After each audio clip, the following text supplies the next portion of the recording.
Do I have your Mushtaq attention? Ahmad दीवाना बनता था एमएडी मैड यानी दीवाना।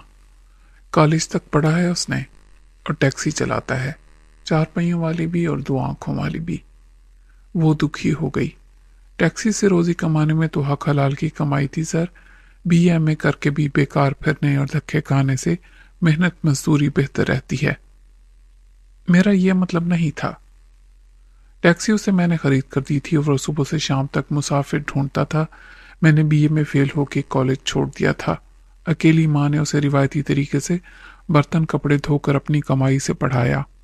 उसका बाप था, बाप के बगैर बेटा कहाँ से आता। उसकी माँ को अपनी मोहब्बत के जाल में गिरफ्तार किया और वो बेचारी शादी के आसरों पर ही रही। जैसे ही उसे माँ बनने की खबर मिली वो भाग गया और फिर नहीं मिला। रंगीला को उसने ये सब नहीं बताया था। वो समझता था कि जब वो 1 साल का था तो बाप हादसे में मर गया था। माँ ने उसे नहीं बताया था और अच्छा ही किया था। वो किसी कॉम्प्लेक्स का शिकार नहीं हुआ। माँ की बड़ी ख्वाहिश थी कि बेटा बीए कर ले, लेकिन बदकिस्मती देखिए सर, वो बीए के आखिरी साल में था कि माँ को ब्रेस्ट कैंसर हुआ। उसे कौन बताता कि ये मूजी मर्ज है, और बता देता तो वो इलाज कहाँ से कराती। बेटे के बीए पास करने से पहले ही वो मर गई। माँ ने मरते वक्त कहा था कि बेटा बीए जरूर करना। बस वहीं से उसकी जिंदगी ने रुख मोड़ा और वो वापस लाहौर आ गया। बीए का इम्तिहान प्राइवेट दिया और 2 साल तक इधर उधर के सब काम किए। किसी दुकान पर सेल्समैन रहा, बच्चों को ट्यूशन पढ़ाई, फिर रिक्शा चलाने लगा और फिर रफ्ता रफ्ता पुराना रंगीला बन गया। जो उसके रिक्शे में बैठते थे वो बातों को बहुत एंजॉय करते थे। रंगीला वो कैसे मशहूर हुआ? बातों से या लिबास से? लिबास से। उसने अपनी मकबूलियत से फायदा भी उठाया होगा। आपका मतलब है नाजायज फायदा? जी, उसने उठाया। उसी में वो मारा गया।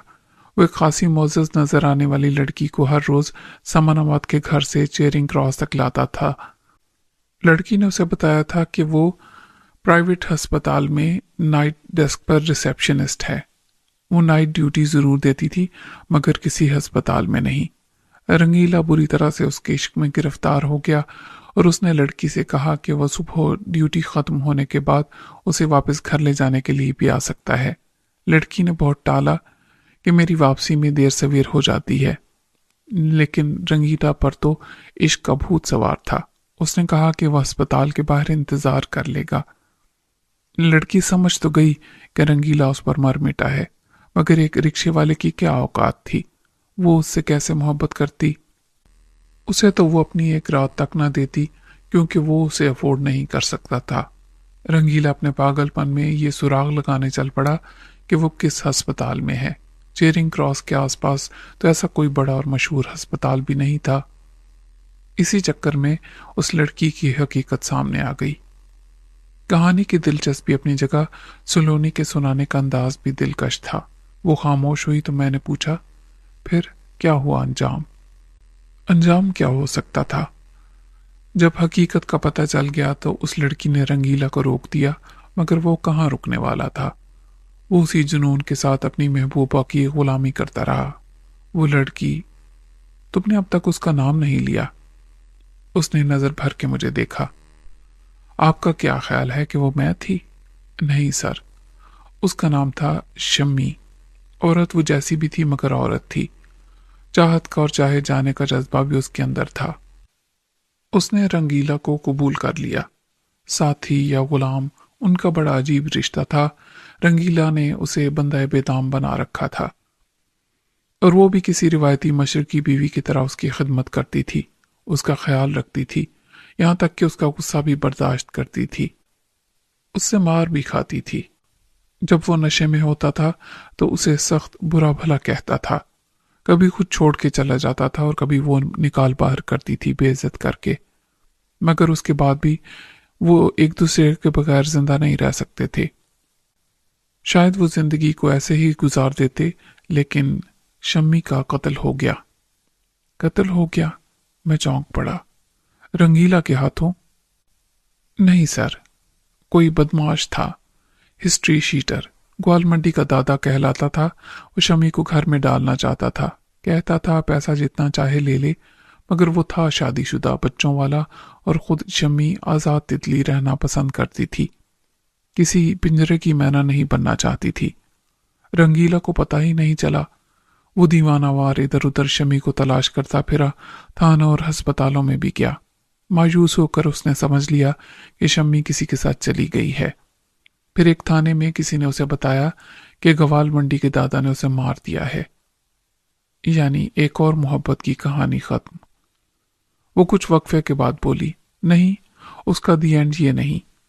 रंगीला फिराक में मजनू की तरह दीवाना हो के नहीं फिरा। उसने इंतकाम लिया। गवाल मंडी के उस दादा को तलाश किया और बहुत अरसे तक उसका पीछा किया। एक तेज धार खंजर हमेशा उसके पास होता था। मिलाकर एक दिन उसे मौका लगा। वो दादा अपनी गाड़ी में बैठा था और उसका ड्राइवर कैवलरी ग्राउंड की किसी बेकरी में गया था। रंगीला ने उसे देख लिया। रंगीला खिड़की के पास पहुंचा और अल्लाह के नाम पर हाथ फैला के कुछ मांगने लगा।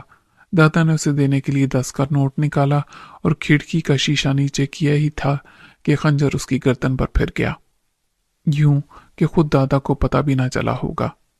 उसका सर शानों पर से लुढ़कने से पहले ही रंगीला गायब हो गया। शम्मी का घर तो वो बहुत पहले छोड़ चुका था। उसे हर तरफ शम्मी दिखाई देती थी। फिर वो रिक्शा चलाने लगा, मगर अपना नहीं, दिहाड़ी पर कभी कभी किसी का। रात को जहां रिक्शा खड़ा करता था वहीं पड़ के सो जाता था। हवाले की जरूरत उसे कभी नहीं पड़ी। रिक्शे वालों की बरादरी उसे जानती थी। इंतकाम की आग बुझ गई तो उसने फिर अपना पुराना रिक्शा निकाला जो कहीं ढका छुपा खड़ा था। दोबारा अपना वही पुराना हुलिया इख्तियार किया और सड़क पर आ गया। रिक्शा बिरादरी के अलावा पुराने शनासाओं ने उसका खुश दिली से इस्तकबाल किया और गवाल मंडी के दादा के कत्ल का मुहिम्मा आज तक हल नहीं हुआ और न होगा। आप पुलिस को फोन करके बता दें तो और बात है। वो मुस्कुराई। मैंने कहा, क्या इतनी आसानी से और इतनी जल्दी तुम सब पर एतमाद कर लेती हो?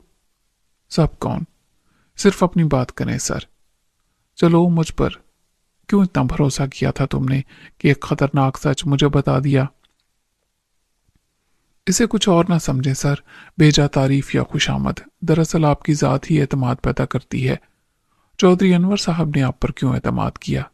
न वो बेवकूफ हैं और न आपके पुराने दोस्त। रेशम ने भी ऐसा ही किया था। मेरा ख्याल है मैंने भी गलती नहीं की। Thank you. मैंने घड़ी देखी। रंगीला अब तक आया नहीं। शाम तो हो गई। होगी कोई वजह। रंगीला नहीं आएगा तो पता चल जाएगा। रंगीला रिक्शा पायलट से टैक्सी ड्राइवर बन गया। इसकी भी तो कोई वजह होगी, मैंने कहा। वो कुछ देर खामोश रही। उसकी वजह मैं हूं। तुमने बताया था कि टैक्सी तुमने उसे दिलवाई थी। तुमसे कैसे मिला था वो? जैसे शम्मी मिली थी, वो बोली, लेकिन बेहद ड्रामाई तरीके से। एक दिन मैंने अपनी गाड़ी वर्कशॉप में छोड़ी और वापस घर जाने के लिए रिक्शे के इंतजार में खड़ी थी कि उसका रिक्शा सामने से गुजरा। उसमें सवारी बैठी थी। अचानक उसने रिक्शा रोका और उतरकर मेरी तरफ आया। शम्मी, शम्मी, कहाँ थी तुम? मैं तो घबरा गई कि ये कौन सा पागल है। मैंने कहा, चलो दफा हो जाओ, मैं शम्मी नहीं हूं। मगर वो मेरे पीछे आया। झूठ बोला था मुझसे थानेदार ने। तुम तो जिंदा हो, मेरी आंखें धोखा नहीं खा सकती। अब मैंने गुस्से में कहा, जाते हो या शोर मचाऊं? लोगों को बुलाऊं? लेकिन लोगों को बुलाने से पहले ही रिक्शे की सवारी उतर कर आ गई। उसने चिल्लाना शुरू कर दिया कि ये रिक्शा कहाँ रोक दिया है। रंगीला ने कहा कि आप दूसरी सवारी पकड़ लो, मुझे मेरी शम्मी मिल गई है, अब मैं कहीं नहीं जाऊंगा। जाहिर है वो और गर्म हुआ कि यहां मुझे दूसरा रिक्शा कहां से मिलेगा। उधर मैंने कहा कि कौन है तू जो मेरे पीछे पड़ गया है? मैं शम्मी नहीं हूं। मैं तो खुद यहां किसी रिक्शे के इंतजार में खड़ी हूं। रंगीला वाकई पागल हो गया था। उसने कहा, शम्मी, ये रिक्शा तुम्हारा है, चलो मेरे साथ। इतनी देर में 2-4 लोग आ गए और मैंने कहा कि मेरी जान छुड़ाएं। लोगों ने उसे धक्के दिए और मारा भी, मगर वो चिल्लाता रहा कि कसम खुदा की ये मेरी शम्मी है। मैंने कहा कि कोई पुलिस को बुलाए, मेरा नाम शम्मी नहीं है, मैं इसे नहीं जानती। मैं वहां से चल पड़ी, मगर रंगीला फिर से मेरे पीछे आया। मैं सख्त परेशान थी कि क्या करूं। उस जगह से गुजरते हुए रिक्शे भी खाली नहीं थे। एक ने आवाज लगाई कि रंगीला उस्ताद क्या मामला है। दूसरा रुक गया। उस वक्त तक 8-10 लोग मेरी मदद के लिए आ गए थे और रंगीला को अच्छी खासी मार भी पड़ गई थी। उस रिक्शे वाले ने रंगीला को बचाया और फिर मुझे बताया कि ना ये पागल है और ना ही खतरनाक। उसने महबूबा तो नहीं कहा, यह कहा कि शम्मी उसकी बीवी थी जो कई महीने पहले गायब हो गई थी और ये उसे आज तक ढूंढता फिर रहा है। सारे शहर के रिक्शे वाले जानते हैं और पुलिस भी। उसकी शम्मी की 100% यही सूरत थी। लोग हंसने लगे, तमाशा मैं बन गई थी। दूसरे रिक्शे वाले ने कहा कि बहन जी, आप बेखौफ होकर इसके रिक्शे में बैठ जाएं। ये आपकी खातिर जान तो से दे सकता है मगर आपको नुकसान नहीं पहुंचने देगा। बस उस वक्त जान छुड़ाने के लिए मैंने बेहतर समझा कि रिक्शे में बैठ जाऊं। वहां से निकलकर मैंने उसे अपने घर का पता बता दिया और उसने मुझे मेरे दरवाजे पर उतार दिया। फिर मैंने कहा कि देखो, मैं यहाँ रहती हूँ, अब तो तुम्हें यकीन आ गया होगा कि मैं तुम्हारी शम्मी नहीं हूं, और उसे किराए के पैसे देने की कोशिश की। उस वक्त मैंने देखा कि वो सख्त सदमे की कैफियत में है। वो रो रहा था। पैसे वो मुझसे क्या लेता। खुद मुझे उससे जज्बाती हमदर्दी हो गई थी। मैंने कहा, अच्छा अंदर आओ, मुझे बताओ ये शम्मी कौन थी। वो सहर ज़दा सा अंदर आ गया और गुमसुम बैठ के मुझे देखता रहा। मैंने मजीद वजाहत की कि देखो, ना ये शम्मी का घर है ना तुम्हारा। मेरी तस्वीरें देखो, और भी बहुत से सबूत हैं कि मैं सलोनी हूं। फिर मैंने उसे पानी पिलाया और उसके लिए चाय बनाई। वो वाकई मासूम और बेज़र था। मैंने पूछा, तुम्हारी बीवी आखिर कैसे गायब हो गई? तो उसने कहा कि वो मेरी बीवी नहीं थी। मैं मोहब्बत करता था उससे। किसी ने उसे कत्ल कर दिया था। मैंने उसके कातिल को मार दिया, मगर मुझे न शम्मी की लाश मिली और न कब्र। मैं आज तक उसे ढूंढ रहा हूं। तुमको एक नहीं 10 बंदे बताएंगे कि तुम वही हो। ये देखो उसकी तस्वीर। उसने अपने पर्स में से कई तस्वीरें निकाली और मैं वाकई दम बखुद रह गई, क्योंकि वाकई वो सब मेरी तस्वीरें थीं। किसी हम सूरत का मिल जाना ऐसा इत्तेफाक है जिस पर फिल्मी कहानियां बहुत हैं। जुड़वां कैसे एक दूसरे की कार्बन कॉपी होते हैं दुनिया में हर जगह। राइट, लेकिन ऐसा कुछ अजीब लगता है कि एक से इश्क हो तो दूसरे से भी हो जाए, कि एक नहीं तो क्या हुआ, इश्क दूसरे से कर लेते हैं। उसने एक आह भरी। कहते हैं जिसको इश्क हलल है दिमाग का, और इस बात में गोया कोई सदाकत नहीं कि मोहब्बत हो जाती है कि नहीं जाती। मैं शमी की नक्शे सानी थी। रंगीला ने मुझसे जो मोहब्बत की थी वो भी ऐसी ही थी, असल मोहब्बत का अक्स। वो मुझसे शादी भी करना चाहता था, लेकिन ये मुझे ध्यान रहता था कि मैं सलोनी हूं, शमी नहीं। मैंने उसकी दिल शिकनी भी नहीं की थी, उसे धुतकारा भी नहीं था। बस उसे वो दे दिया जो मैं दे सकती थी। मैंने उसे टैक्सी ले दी ताकि उसका रोजगार भी चलता रहे और मैं भी उसके साथ आ जा सकूं। 1 साल से वो मेरे साथ है। देखा जाए तो मुजरिम मैं हूं। उसने मुसाफिर बिठाने का धंधा मेरे कहने पर छोड़ा और मुसाफिर नवाजी में लग गया। मैं जहां उसे भेजती थी वो चला जाता था। हम एक साथ रहे, मैं भी उसके साथ रही। ना ये इश्क था और ना मजबूरी, ना कारोबार, ना दोस्ती। हम दोनों एक दूसरे की जरूरत थे। अब तुम्हें चौधरी अनवर अली ने बुलाया है तो क्या तुम अपने माजी से किनारा कश हो जाओगी? मैं इस पेशकश को मुस्तरद नहीं कर सकती। अब इसलिए नहीं कि मुझे चौधरी अनवर से ज्यादा मिलने की तवक्को है। जितना मैं कमा रही थी उससे ज्यादा। फिर किस लिए? क्या अनवर तुमसे मोहब्बत करता है? वो तलखी से हंसी। नहीं सर, मैं ऐसी खुशफहमी में मुब्तला नहीं हो सकती। वो मुझे पसंद करते हैं तो उसकी वजूहात मुख्तलिफ हैं। बड़े चौधरी भी मेरे कदरदान ही थे, आशिक नहीं थे। लेकिन अनवर साहब ज्यादा फराख दिल हैं कि उन्होंने सब कुछ जानते हुए भी मुझे ये इज्जत दी। मैं बेटी हूं एक मिरासी की, और अब तो बदनामी का हार भी पहन चुकी थी। एक बात पूछूं, सच सच बताओगी? क्या तुम मोहब्बत करती हो अनवर से? उसका रंग पल भर के लिए बदला। आई एम सॉरी सर, इस सवाल का जवाब मैं नहीं दूंगी। रंगीला ने उसे बर वक्त बचा लिया। अब रात हो चुकी थी। एक गाड़ी की हेडलाइट्स घूमकर दरवाजे से अंदर आई। फिर रंगीला ने खुद ही उतरकर गेट खोला और उसकी लश्कारे मारती टैक्सी अंदर आ गई। एक दराज कद सूट में मलबूस शख्स भारी स्याह फ्रेम की ऐनक लगाए और डॉक्टरों के रिवायती अंदाज में बैग लिए मेरी तरफ बढ़ा। मैं उसे रिसीव करने बरामदे तक आ गया। मुझसे मुसाफा करते हुए अपना रस्मी तारुफ पेश किया। मैं डॉक्टर शफीकुर रहमान हूँ। तारुफ रस्मी सा था। मैं उसे अंदर ले गया। ड्राइंग रूम में बैठ के उसने कहा, आप मरीज नहीं हो सकते। मैंने कहा, मैं तीमारदार हूँ, अनवर का दोस्त। क्या उन्होंने आपको मरीज और मर्ज के बारे में बता दिया है? उसने सर हिलाया। हाँ, लेकिन मैं आपसे भी सुनना चाहूंगा। वो अनवर के छोटे भाई हैं, चौधरी अकबर अली। उनका नर्वस ब्रेकडाउन कुछ पागलपन की शक्ल इख्तियार कर गया है। शक ये है कि ये पागलपन मसनूई है। अनवर साहब ने कहा था कि पागलपन की असल वजह आप तफसील से बताएंगे। अनवर आपका दोस्त है तो मैं भी अनवर का दोस्त हूँ। जब मैं लंदन से FRCP की डिग्री ले रहा था नफ्सियात में, तो वो फन तामीर की डिग्री ले रहा था। मिजाज का मैं भी सैलानी हूँ। हम दुनिया में साथ बहुत घूमे थे। इत्तेफाक से वापस भी हम साथ ही आए थे। मुझे प्रैक्टिस करनी थी, उसे ये जागीर संभालना थी। दोनों के वालिदैन चाहते थे कि हम शादी कर लें। मैं इनकार नहीं कर सका, उसने कर दिया। फिर मसरूफियात के दायरे अलग अलग हो गए। अब आप मुझे मरीज के बारे में तफसील से बताएं। मैंने सलोनी से काफ़ी लाने को कहा और डॉक्टर को वो सब बता दिया जो अकबर ने किया था। गुज़िश्ता 1 साल में अनवर के साथ अकबर ने क्या सलूक किया था, उसकी डॉक्टर को खबर नहीं थी। मैंने भी बेहतर समझा कि उस मसले को ना छेड़ूं। मैंने उसे यह बताया कि अकबर को यहाँ रखना मजबूरी थी और वो महज अनवर को परेशान कर रहा है। पागलपन का ये ड्रामा भी उसी सिलसिले की कड़ी लगता है, लेकिन असलियत का पता नहीं चलता। ये मालूम हो जाए कि उसका जहनी तवाजुन बिगड़ गया है तो फिर इलाज के बारे में भी सोचा जाएगा। मैं उसे कमरे में ले गया जहां अकबर बेदस्तोपा पड़ा था। डॉक्टर को देखकर उसके चेहरे पर हकारत और नागवारी के आसार जाहिर हुए। ये कौन पागल का बच्चा है तेरे साथ? डॉक्टर ने मुस्कुरा के कहा, मैं डॉक्टर हूं। वो तलखी से हंसा। डॉक्टर शक्ल से बराती लगता है।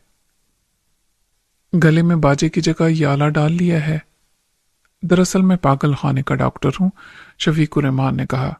तुम्हें साथ ले जाने आया हूं। एक लम्हे के लिए अकबर का रंग मुतगय्यर हुआ। तो क्या ले जाएगा मुझे? तुझे ले जाएगा मौत का फरिश्ता। तू भी मरेगा तड़प तड़प के लानती। मेरे पास काला जादू है। उसने ऊट पटांग अल्फाज वाला मंत्र पढ़ना शुरू किया और हम पर यूं फेंकता रहा जैसे मुट्ठी भर भर के रेत फेंक रहा हो। डॉक्टर उसे देखता रहा, फिर मुझसे मुखातिब हुआ, इसकी हालत तो बहुत खराब है, इलाज मुश्किल है। मैंने तशवीश जाहिर की, फिर क्या करना चाहिए? पागल कुत्ते के साथ क्या किया जाता है? डॉक्टर ने बैग खोला। आप इसे पकड़ के रखो, मैं जहर का इंजेक्शन लगा देता हूं, बेचारा बहुत तकलीफ में है। मैंने भी हमदर्दी से कहा, हाँ, इसकी मुश्किल आसान कर देते हैं डॉक्टर साहब। डॉक्टर के अल्फाज का ड्रामाई असर हुआ। अकबर का रंग उड़ गया।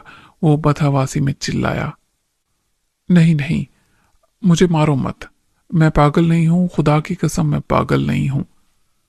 मैंने उसका हाथ मजबूती से दबा लिया। डॉक्टर ने उसके सामने कोई इंजेक्शन भरा। अकबर की वही हालत हुई जो फांसी के तख्ते पर ले जाने वाले की होती है। वो रोने लगा, खुदा का वास्ता, रसूल का वास्ता, मुझे मत मारो, मैं ठीक हूं, मैं बिल्कुल ठीक हूं, मैं ड्रामा कर रहा था, तंग कर रहा था तुम्हें, मैं मरना नहीं चाहता। मैंने सुनी अनसुनी कर दी। चलो कलमा पढ़ लो, डॉक्टर साहब इंजेक्शन लगा रहे हैं। वजीफा किए हुए बकरे की तरह तड़पने और चिल्लाने लगा। मैं उसकी जिस्म की लर्जिश को महसूस कर सकता था। मेरा यह ख्याल भी दुरुस्त साबित हुआ कि उसका बोलो बराज खता हो जाएगा। डर मुझे ये था कि कहीं खौफ से उसका हार्ट फेल ना हो जाए। डॉक्टर करीब आते आते रुक गया। इसे छोड़ दें, हकीकत मालूम हो गई है। मैंने अकबर को छोड़ दिया। उसने फटी फटी नजरों से मुझे और फिर डॉक्टर को देखा।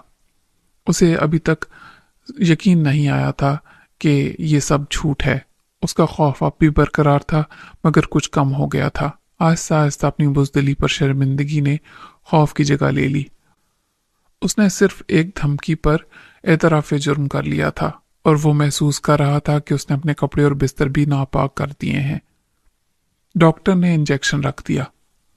मिस्टर चौधरी अकबर, डॉक्टर जान बचाते हैं, लेते नहीं हैं, किसी को कत्ल नहीं करते। मैंने कहा, लेकिन तुम्हें याद रखना चाहिए कि हमसे बड़े ड्रामेबाज तुम नहीं हो। डॉक्टर ने कहा, यह इंजेक्शन सच्चाई जानने के लिए दिया जाता है, उन कत्ल के मुजरिमों को जो फांसी से बचने के लिए पागलपन का ड्रामा करते हैं। फिर कभी ये ड्रामा करोगे तो ये नुस्खा फिर आजमाया जाएगा और तुम जो एतराफ़ करोगे वो रिकॉर्ड भी कर लिया जाएगा। मैंने कहा। डॉक्टर ने मेरी तरफ देखा। क्या अब इसकी ज़रूरत है? मेरा ख्याल है कि नहीं। हम अकबर को खामोश और बेहिस हरकत पड़ा छोड़कर बाहर निकल आए थे। मैंने कहा, आप फ़ोन करके चौधरी अनवर अली को पूरी मेडिकल रिपोर्ट दे दें। मैं उसे फ़ोन के पास छोड़ के किचन में चला गया और सुलोनी से कहा कि डॉक्टर साहब भी अब खाना खा के ही जाएंगे। मैंने कोई तैयारी नहीं की थी, वो परेशानी से बोली। वही दिन का खाना होगा, अगर आधा घंटा दें तो मैं कुछ करती हूँ। तुम्हें 1 घंटे की इजाज़त है मैडम, मैंने कहा। वो रंगीला कहाँ है? आप उससे नहीं मिले अब तक? वो बोली, अभी था यहाँ, बाहर होगा। मैं बाहर आया तो तारीकी में से अचानक वो मेरे सामने आ गया। गुड मॉर्निंग हुजूर वाला। उसने मुझे फौजी स्टाइल में सल्यूट किया और अपना हाथ आगे बढ़ाया। At your service. सुलोनी की बातें सुनकर मैंने अपने जहन में रंगीला का जो तस्वुर कायम किया था उससे यकसर मुख्तलिफ साबित हुआ। शायद वो जवानी दीवानी थी जब उसने एक कार्टून बन के खुद अपनी पब्लिसिटी की।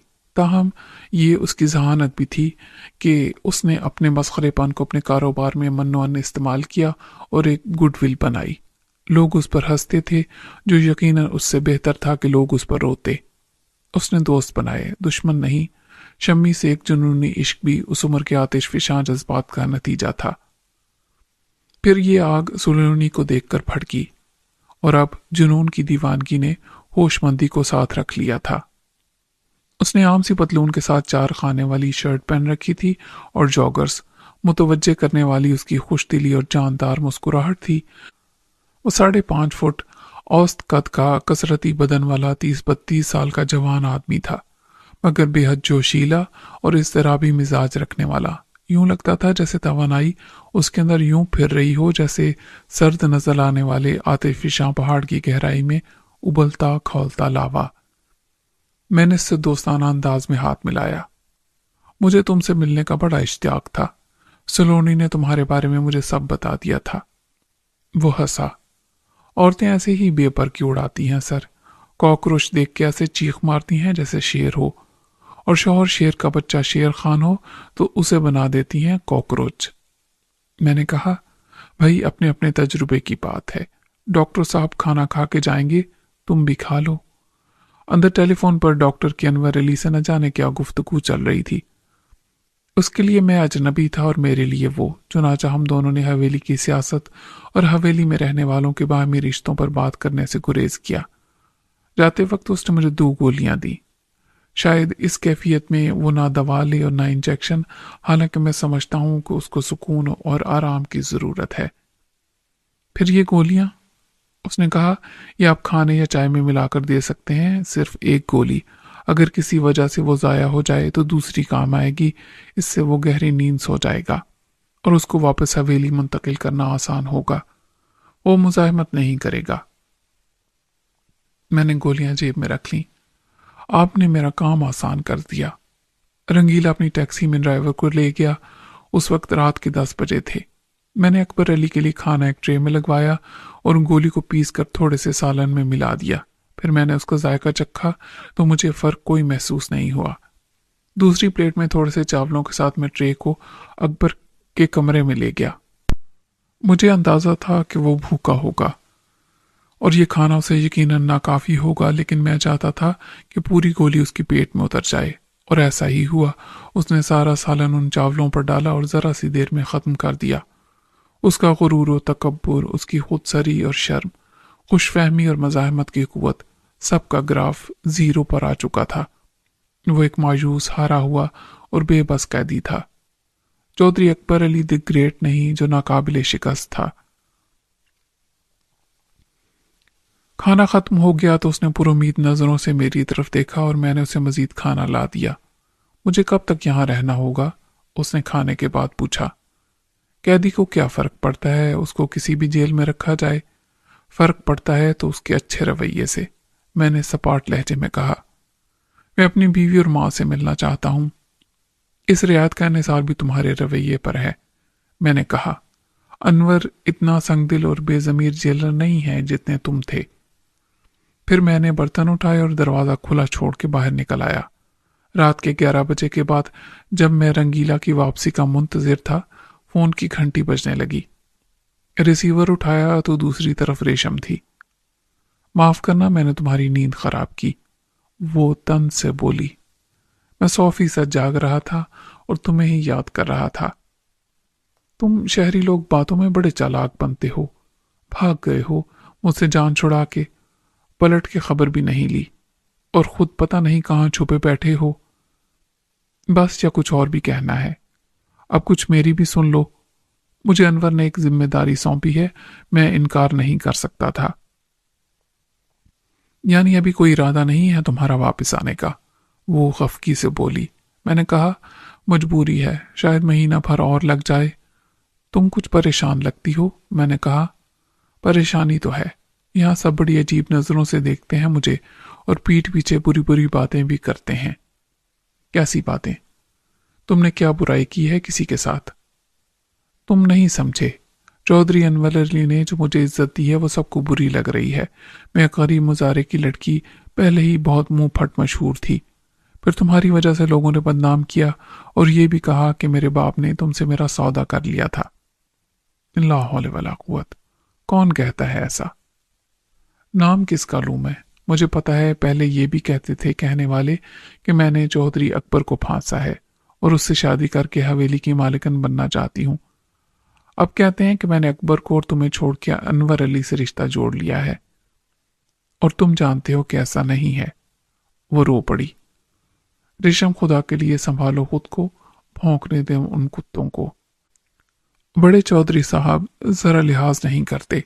चौधरान के सामने मैं नहीं जा सकती। वो कहती है नाकाबिले बर्दाश्त है मेरे लिए।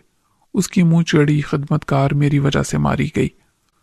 उसे मैंने तो नहीं मारा था, लेकिन चौधराइन का ख्याल है कि तुम्हारे साथ भागने में उसने मेरी मदद लालच में की थी। मैंने उसे रिश्वत दी थी। उस तांगे वाले को मैंने नहीं बुलाया था। उसकी बेवा मुझे कोसती है। अपने बाप को कत्ल कराने का इल्जाम मुझ पर पहले ही था। वजह वही कि मैंने तुमसे यारी लगा ली थी। अब बताओ, किस किस इल्जाम को मैं गलत कहूं और मेरी मानेगा कौन? यहाँ के मुलाजिम नफरत से थूकते हैं मेरी तरफ देख के, क्योंकि चौधरी अनवर ने सबको सख्ती से हुक्म दिया है कि मुझे खास मेहमान समझा जाए। सब मेरा हुक्म माने, मेरी खिदमत करें, मुझे सलाम करें। मैंने कहा, परेशान होने की जरूरत नहीं, कल सब ठीक हो जाएगा। अब रोना धोना बंद करो और सो जाओ। कल क्या होगा? तुम अनवर से कहोगे। वो बोली, कोई जरूरत नहीं। मैंने हंस के कहा, कल मैं आ जाऊंगा। सुबह तुम्हारी आंख खुलेगी तो तुम मुझे हवेली में देखोगी। अभी क्या कह रहे थे तुम? वो मजाक की बात थी, मैंने कहा। उसी वक्त बाहर से हॉर्न सुनाई दिया तो मैंने कहा, अच्छा, खुदा हाफिज। सलोनी ने अंदर आकर कहा, रंगीला आ गया है सर। रेशम ने पूछा, ये कौन औरत है तुम्हारे साथ? उसके लहजे में शक बहुत वाजे था। मैंने कहा, यह सलोनी है, उसके बारे में चौधरी अनवर से पूछ लेना, और फोन बंद कर दिया। मुझे अंदाजा था कि इस वक्त मेरी कोई वजाहत काफी नहीं होगी। रेशम ने सलोनी की आवाज सुन ली थी और उसके लिए वो सब सफेद झूठ हो गया था। मैंने अनवर की तरफ से दी गई जिम्मेदारी के हवाले से कहा था। उसका सबूत भी मिल गया जब फोन की घंटी फिर बजने लगी और मुसलसल बजती रही, मगर मैंने रिसीवर नहीं उठाया। ये नामुमकिन था कि मैं रेशम को अपने सच का यकीन दिला के मुतमईन कर लेता। वो मेरी कोई वजाहत कबूल न करती। बेहतर था कि उसे बदगुमानी में जलता रहने दिया जाए। कल उसे फुर्सत से कायल किया जा सकता था, अभी वक्त नहीं था। मैं बाहर आया तो रंगीला मुस्तैद खड़ा था। मैं उसे अंदर ले गया। चौधरी अकबर बेहोशी की नींद में था। किसी दुश्वारी के बगैर हमने उसके हाथ पैर बांध कर एक मंडल सा बनाया। रंगीला ने किसी दुश्वारी के बगैर उसे उठा के कंधे पर डाल लिया, यूं कि अकबर के हाथ पीछे की तरफ झूल रहे थे और निचला थड़ टांगों के साथ आगे था। सलोनी ने जितनी देर में सब कमरे लॉक किए और लाइट्स ऑफ करके बाहर आई, हमने अकबर को टैक्सी की पीछे वाली सीट पर डाल दिया था। सलोनी से मैंने कहा कि वो आगे वाली सीट पर रंगीला के साथ बैठ जाए। मैं खुद पिछली सीट पर थोड़ी सी जगह बना के बैठ गया। निस्फ शब के करीब टैक्सी लाइट्स ऑफ करके हवेली के अगले हिस्से में जा खड़ी हुई। मुझे ये फिक्र लायक थी कि अब अकबर को वापस हवेली के अंदर तहखाने में कैसे पहुंचाया जाएगा। इस बात का इम्कान बहरहाल मौजूद था कि किसी जागने वाले की नज़र उस पुरस्रार नकलो हरकत को देख ना ले। बड़े चौधरी साहब भी कमख्वाबी का शिकार थे और शायद अकबर की मां के लिए भी चैन की नींद सोना उतना ही मुश्किल था जितना अकबर की बीवी के लिए। अचानक अंधेरे में से एक साया सा निकल आया। यह अनवर अली था। थैंक यू यार, तुमने बड़ी मदद की। तुम्हारे सिवा मैं और किसी पर भरोसा नहीं कर सकता था। ये रस्मी बातें छोड़ो, ये बताओ अकबर को अंदर कैसे ले जाएंगे? उसने मेरा हाथ थाम लिया। तुम्हें फिक्र करने की जरूरत नहीं, मेरा बंदोबस्त पक्का है। मैंने पलट के देखा तो रंगीला ने डिक्की में से एक बोरी निकाल ली थी और अब अकबर को उसमें फोल्ड करके डाल रहा था। घुटनों के पास से अकबर की टांगे मोड़ के रंगीला ने बोरी उसके सर पर चढ़ा दी थी और बोरी का मुंह नीचे से बांध दिया था। किसी दुश्वारी के बगैर फिर ये बंडल अपने कंधों पर उठा लिया। हम हवेली की दीवार के एक उकबी दरवाजे से अंदर दाखिल हुए।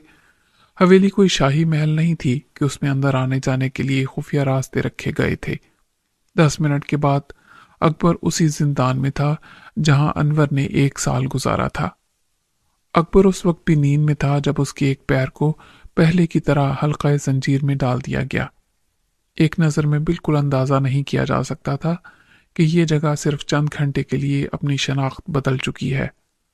जब एक थानेदार ने उसे देखा था तो उसमें गंदम, चावल, चीनी और दीगर अजनास से भरी बोरियां ऊपर तले रखी थीं, जिनको चूहों के तेज दांतों ने कुतर के सुराख कर दिए थे और बाहर बिखरे हुए दाने गवाही देते थे कि हवेली में ज़ेर ज़मीन दूसरे बहुत से ऐसे ही कमरों की तरह ये जगह साल भर के लिए गल्ले और फसल की इजाफी पैदावार को ज़ख़ीरा रखने के लिए इस्तेमाल हुई है। दरमियानी दीवार के साथ भी घी, तेल के कनस्तर और गुड़ चीनी की बोरियां थीं और ये कोई अनोखी बात नहीं थी। दरवाज़ा मुकफ़िल करके और बाहर मुसल्ला मुहाफिज पोस्ट करने के बाद हम ऊपर आए तो सलोनी कहीं नहीं थी। शायद वो अपनी साबिका हैसियत की बहाली के बाद वहीं चली गई थी जहां उसका पहले ठिकाना था। मेरे लिए क्या हुक्म है सरकार? रंगीला बरामदे में पहुंच के सवाल करने लगा। अनवर अली ने रुक कर कुछ सोचा। तुम्हारे लिए भी इंतजाम हो जाएगा, अभी तुम जाओ और टैक्सी भी ले जाओ।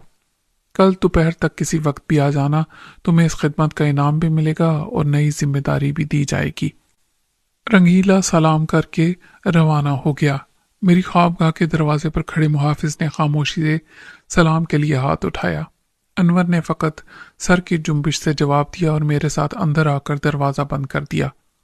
जज्बाती अंदाज में मेरा हाथ अपने हाथों में ले लिया। वो चंद सेकंड मेरी आंखों में देखता रहा, फिर उसने कहा, तुम्हारा शुक्रिया मैं कैसे अदा करूं? अल्फाज नहीं है मेरे पास। मैंने कहा, रस्मी बातों में तकल्लुफ की बू नजर आती है, क्या दोस्तों का इतना भी हक नहीं होता?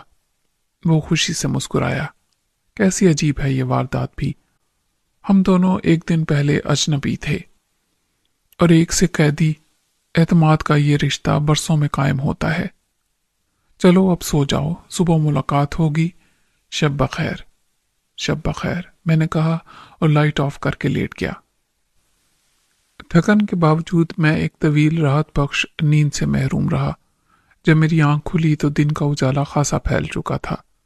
खिड़की का पर्दा हटा के देखने से मुझे धूप की चमक ने एहसास दिलाया कि सुबह हुए देर हुई। घड़ी में भी 10 बजे थे। इसका मतलब यह था कि बेसुकूनी के साथ भी मैं 5-6 घंटे की नींद ले चुका हूं। मैंने गुस्ल खाने का रुख किया।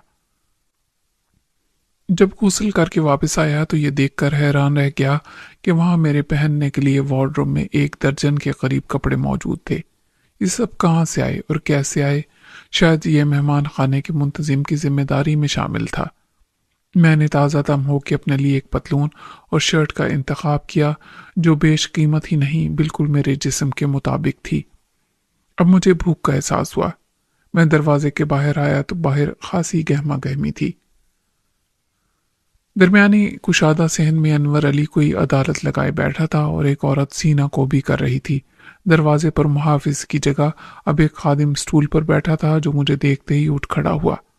इससे पहले कि मैं नाश्ता लाने का हुक्म देता, मैंने रेशम को देखा। वो अपने कमरे से निकली और अब मेरी तरफ आ रही थी।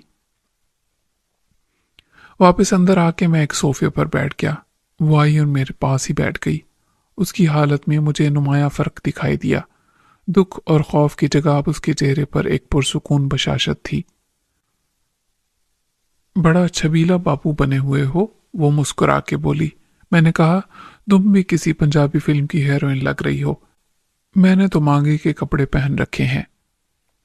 मेरे साथ तो ऐसा सलूक हो रहा है जैसे मैं कोई खास मेहमान हूं। वो हंसती। बड़ा अच्छा कमरा मिला हुआ है मुझे, बिल्कुल ऐसा ही। उसने चारों तरफ नजर दौड़ाई। एक मासी है मेरी उम्र की, वो हर वक्त खिदमत के लिए हाजिर रहती है, और कपड़े तो ऐसे कि मैंने कभी ख्वाब में भी नहीं देखे थे। मैंने मासी से पूछा तो उसने कहा कि ये सब आपके हैं, नए बनवाए गए हैं। इतनी जल्दी मालूम नहीं कैसे बन गए। मैं समझती थी कि किसी और के होंगे, लेकिन ये मेरे हैं। मैंने मुस्कुरा के कहा, यह सब चौधरी अनवर अली की मेहरबानी है। बताओ, तुमने नाश्ता किया या नहीं? चौधरी अनवर के साथ किया था। 1 घंटा हो गया। तुम सो रहे थे। अच्छा, मेरे लिए यही मंगवा दो, किसी से कह दो। रातों रात हमारी हैसियत बदल गई थी। पहले हम चौधरी अकबर के मुजरिम थे, अब चौधरी अनवर के खास मेहमान हो गए हैं। ये बाहर क्या तमाशा हो रहा है? वो तांगे वाला जो मारा गया था बिला वजह, ये उसकी बेवा है, अपने 5 बच्चों के साथ फरियाद करने आई है। जिसने गोली मारी थी उसे वो नहीं मिल रहा है, शायद भाग गया। मगर अब अनवर क्या करेगा? इसका अगर कोई जवान बेटा है तो उसे मुलाजमत देगा अपने पास। कातिल के खिलाफ तो वो पर्चा दर्ज कराएगा। उसकी जगह खाली होगी। बेवा को कुछ जमीन मिलेगी और शायद उसके बच्चों की तालीम की जिम्मेदारी चौधरी साहब लेंगे। तुम्हें तो मुकम्मल इन्फॉर्मेशन है। हाँ, चौधरी साहब ने ही कल रात बताया था मुझे। उन्होंने खाना मेरे साथ खाया था, मेरे कमरे में। मुझसे पूछा कि अगर आपको एतराज ना हो, तो मैं बड़ी हैरान हुई। इतनी इज्जत देकर पूछ रहे थे कि अगर आपको एतराज ना हो। मैंने कहा, वो पढ़ा लिखा, मुहज्जब और शाइस्ता आदमी है, सारी दुनिया घूम के आया है, खवातीन के साथ कैसे पेश आना चाहिए ये समझता है। मैं भी अगर तुम्हारे कमरे में आऊं तो बगैर इजाजत के नहीं आऊंगा। क्या सब शहरी ऐसा करते हैं? सब नहीं, सिर्फ तालीम याफ्ता और मुहज्जब लोग। तुमने अनवर से अपना मसला बयान किया? मैंने देसी घी का गरम पराठा उठा लिया और मक्खन के साथ ऑमलेट ले लिया। कौन सा मसला? मेरा तो अब कोई मसला नहीं रहा, जब बाबा ही नहीं है। मैंने कहा, तुम्हारी जमीन का मसला। वो जो तुम्हारी जमीन पर काश्त करता था शामू, उसने क्या धमकी दी थी? हाँ, वो बात हुई थी। दरअसल चौधरी साहब ने पूछा था कि मैंने अपने लिए क्या सोचा है। मैंने कहा, मैं क्या सोचूं? मुझे खतरा था चौधरी अकबर से, वो अब नहीं है। फिर उन्होंने कहा कि इस घर में तुम अकेली कैसे रहोगी। मैंने कहा कि थोड़ी सी जमीन है मेरी, लेकिन उस पर शामू ने कब्जा कर रखा है। मैं इसीलिए सलीम के साथ यहाँ से जा रही थी। मेरी हिफाजत करने वाला कोई नहीं। फिर क्या कहा उसने? उन्होंने पूछा था कि सलीम के साथ तुम कहाँ जाती हैं, उसका तो अपना कोई घर नहीं, और इतना एतमाद कर लिया था उस पर। रेशम ने नजर झुका के और रुक रुक के कहा। मैंने कहा, वो शरीफ आदमी है, मैंने देख लिया था कि उस पर एतबार किया जा सकता है। और फिर मैं करती भी क्या, खुद को चौधरी से कैसे बचाती? यहाँ तो सबकी नजर थी मुझ पर। शामू ने जमीन पर कब्जा कर लिया, मैं क्या करती? सलीम का यहाँ रहना भी मुश्किल हो गया था। लोग उसके खिलाफ 100 तरह की बातें कर रहे थे। वो खामोश हो गई। फिर चौधरी अनवर ने तुम्हें क्या कहा? कि अब तुम्हारे लिए कोई खतरा नहीं, चाहे तो अपने घर में रहो या तुम सलीम के साथ चली जाओ। उसने नजर उठाकर मुझे अजीब सी नजर से देखा। क्या तुम्हें ये सब पहले से बता दिया था चौधरी अनवर ने? तुम कसम ले लो, मेरी इस मामले में उससे कोई बात नहीं हुई। फिर तुम कैसे जानते हो कि उन्होंने ये कहा होगा? वो बोली। क्या मेरा अंदाजा गलत था? मैंने मुस्कुराकर पूछा। उसने एक गहरी सांस ली। उन्होंने यही कहा था, बल्कि पूछा था कि क्या मैंने फैसला कर लिया है। سلیم کے ساتھ زندگی گزارنے کا؟ میں نے کہا چودھری صاحب زندگی کا تو ابھی کچھ پتہ نہیں، میرے فیصلے سے کیا ہوتا ہے۔ پھر انہوں نے کہا کہ ریشم یہ تمہارا ذاتی معاملہ ہے، اگر اجازت دو تو ایک بات پوچھ لوں تم سے۔ میں نے کہا کہ چودھری صاحب آپ کیسی باتیں کرتے ہیں، آپ کس ذاتی معاملے کی بات کر رہے ہیں؟ انہوں نے کہا کہ اگر اس نے تم سے شادی کی بات کی ہے اور تم نے مان لی ہے تو بڑی خوشی کی بات ہے۔ میں گھبرا گئی۔ میں نے کہا نہیں چودھری صاحب، نہ اس نے کوئی بات کی ہے اور نہ ہی میں نے سوچا ہے ایسا۔ حالات ایسے تھے اس وقت کہ وہ بھی یہاں نہیں رہ سکتا تھا اور میرے لیے اکیلا رہنا ناممکن تھا، میں مجبور تھی۔ اس پر چودھری صاحب نے کہا کہ اب تو کوئی مجبوری نہیں، تم چاہو تو اپنے گھر میں رہو، لیکن تم حویلی بھی رہ سکتی ہو۔ انہوں نے کہا کہ میں کوشش کروں گا کہ سلیم کو بھی روک لوں، وہ بھروسے کا آدمی ہے اور میرے لیے ایک ہی دوست ہے دنیا میں، اس نے مجھے نئی زندگی دی ہے۔ اگر وہ رک گیا تو میری خواہش ہوگی کہ تم بھی رہو، زمین کا معاملہ میں ٹھیک کر دوں گا۔ میں تو بڑی مشکل میں پڑ گئی۔ میں نے کہا اچھا چودھری صاحب پہلے آپ سلیم سے بات کر لیں۔ میں نے کہا میں تمہیں کسی دھوکے یا غلط فہمی میں رکھنا نہیں چاہتا ریشم، میں مجبوراً لے جا رہا تھا تمہیں، صرف تمہیں بچانے کے لیے، لیکن تم یہاں رہ سکتی ہو تو تمہیں یہیں رہنا چاہیے۔ چودھری انور مجھ سے زیادہ قابل اعتماد ہے، وہ تمہاری حفاظت کر سکتا ہے۔ میں یہاں نہیں ٹھہر سکتا، میں نے صرف 1 مہینے کا وعدہ کیا ہے، وہ بھی اس لیے کہ انور نے مجھے نورین کی تلاش میں مدد کا یقین دلایا ہے۔ اسے تلاش کرنا میری زندگی کا پہلا مقصد ہے۔ اس کے علاوہ میں خود بے حد غیر محفوظ ہوں، میرے پیچھے پولیس بھی لگی ہوئی ہے اور نادر شاہ کے شکاری کتے بھی۔ جو خود محفوظ نہ ہو وہ کسی اور کی کیا حفاظت کرے گا؟ لیکن مجبوری میں تمہاری ذمہ داری قبول کر لی تھی میں نے، اور کیا کرتا؟ وہ کچھ دیر چپ رہی، پھر بولی چلو اچھا کیا تم نے صاف بتا دیا۔ چودھری انور کی بات بھی مجھے غلط نہیں لگی کہ میں اپنے گھر میں اکیلی نہیں رہ سکتی۔ میں نے کہا کیا تم یہاں رہنے میں کوئی خطرہ محسوس کرتی ہو؟ ابھی تو نہیں، لیکن سلیم میرے جیسی لاوارث لڑکی تو سب کے لیے وہ خزانہ ہے جس کا کوئی محافظ نہیں، جو چاہے جب جی چاہے لوٹ کر لے جائے۔ برا پنت ماننا، جب تم محافظ بنے تھے خطرہ تب بھی تھا۔ نیت کا حال خدا جانتا ہے اور کس کی نیت کب بدل جائے اس کا پتہ بھی نہیں چلتا۔ آج چودھری انور یہ ذمہ داری لینے کو تیار ہے، بھروسہ تو تمہیں کرنا پڑے گا کسی پر۔ ہاں، پھر کیوں نہ میں وہیں رہوں جہاں میرا گھر ہے اور میری زندگی گزری، لوگ جانتے ہیں مجھے۔ بالکل صحیح فیصلہ ہے تمہارا، میں ایک اجنبی ہوں جس کا کوئی گھر نہیں ہے، کوئی ٹھکانہ نہیں ہے اور نہ ہی کوئی مستقبل۔ اچانک باہر سے کسی کا واویلا کرنے کی آواز سنائی دی، معلوم نہیں کون تھا جو بلبلا کے فریاد کر رہا تھا۔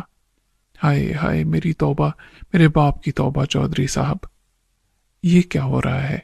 ریشم نے پریشانی سے کہا۔ میرا خیال ہے کہ انصاف ہو رہا ہے، کہتے ہیں انصاف ہوتا ہے تو نظر بھی آتا ہے، یہ سنائی بھی دے رہا ہے۔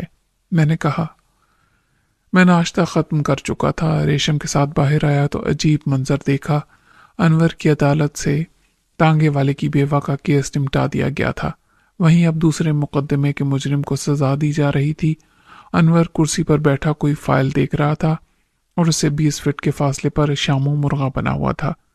پتہ نہیں پولیس تفتیش میں استعمال ہونے والا وہ چھتر کس تھانے سے امپورٹ کیا گیا تھا یا حویلی کی ضرورت پوری کرنے کے لیے آرڈر پر بنوا کے رکھا گیا تھا۔ شاموں پر وہی بڑے مؤثر انداز میں استعمال ہو رہا تھا۔ استعمال کرنے والا بھی پیشہ ور اور تجربے کار لگتا تھا۔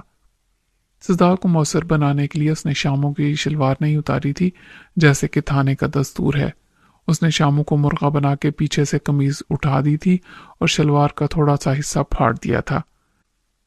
تماشا چونکہ حویلی میں ہو رہا تھا اس لیے اسے ننگا نہیں کیا گیا تھا اور اس کا مضروب حصہ بھی مخالف سمت میں تھا۔ ریشم پریشان ہو گئی۔ سلیم تم جا کے چودھری انور سے کہو کہ یہ ظلم نہ کرے۔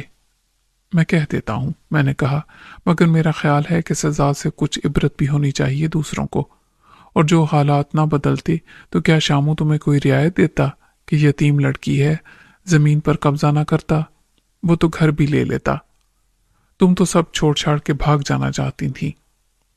وہ دکھ اور ناخوشی کے ساتھ دیکھتی رہی اور پھر اپنے کمرے میں چلی گئی۔ میں انور کے پاس گیا اور دوسری خالی کرسی پر بیٹھ گیا۔ कैसी गुजरी रात? नींद आई? नाश्ता किया? वो मुस्कुरा के बोला। मैंने सर हिला के सारे सवालों का जवाब अस्पात में दिया। मेरा ख्याल है कि शामू के लिए इतनी सजा काफी है। ये जुर्म की नहीं, जुर्म की नीयत रखने की सजा थी। ये रेशम ने कहलवाया है। ये सिफारिश कैसे मुस्तरद की जा सकती है? उसने हाथ के इशारे से सजा का अमल रुकवा दिया। शामू ज़ारो क़तार रोता और हाय हाय करता सीधा खड़ा हुआ और अपने कान पकड़ लिए। चौधरी साहब, मेरी तौबा, मेरे बाप की तौबा, मेरे दादा की तौबा। उसने तौबा के बाद कस्मों का सिलसिला शुरू किया। चौधरी अनवर ने गरज के कहा, बंद करो अपनी बकवास और सीधे खड़े हो जाओ। शामू यूं चुप हो गया जैसे कोई रेडियो को वॉल्यूम ऑफ कर दे। 10 बरामदों में खड़े हवेली के मुलाजिम उस पर मुस्कुरा रहे थे और कुछ नाखुश भी नजर आ रहे थे।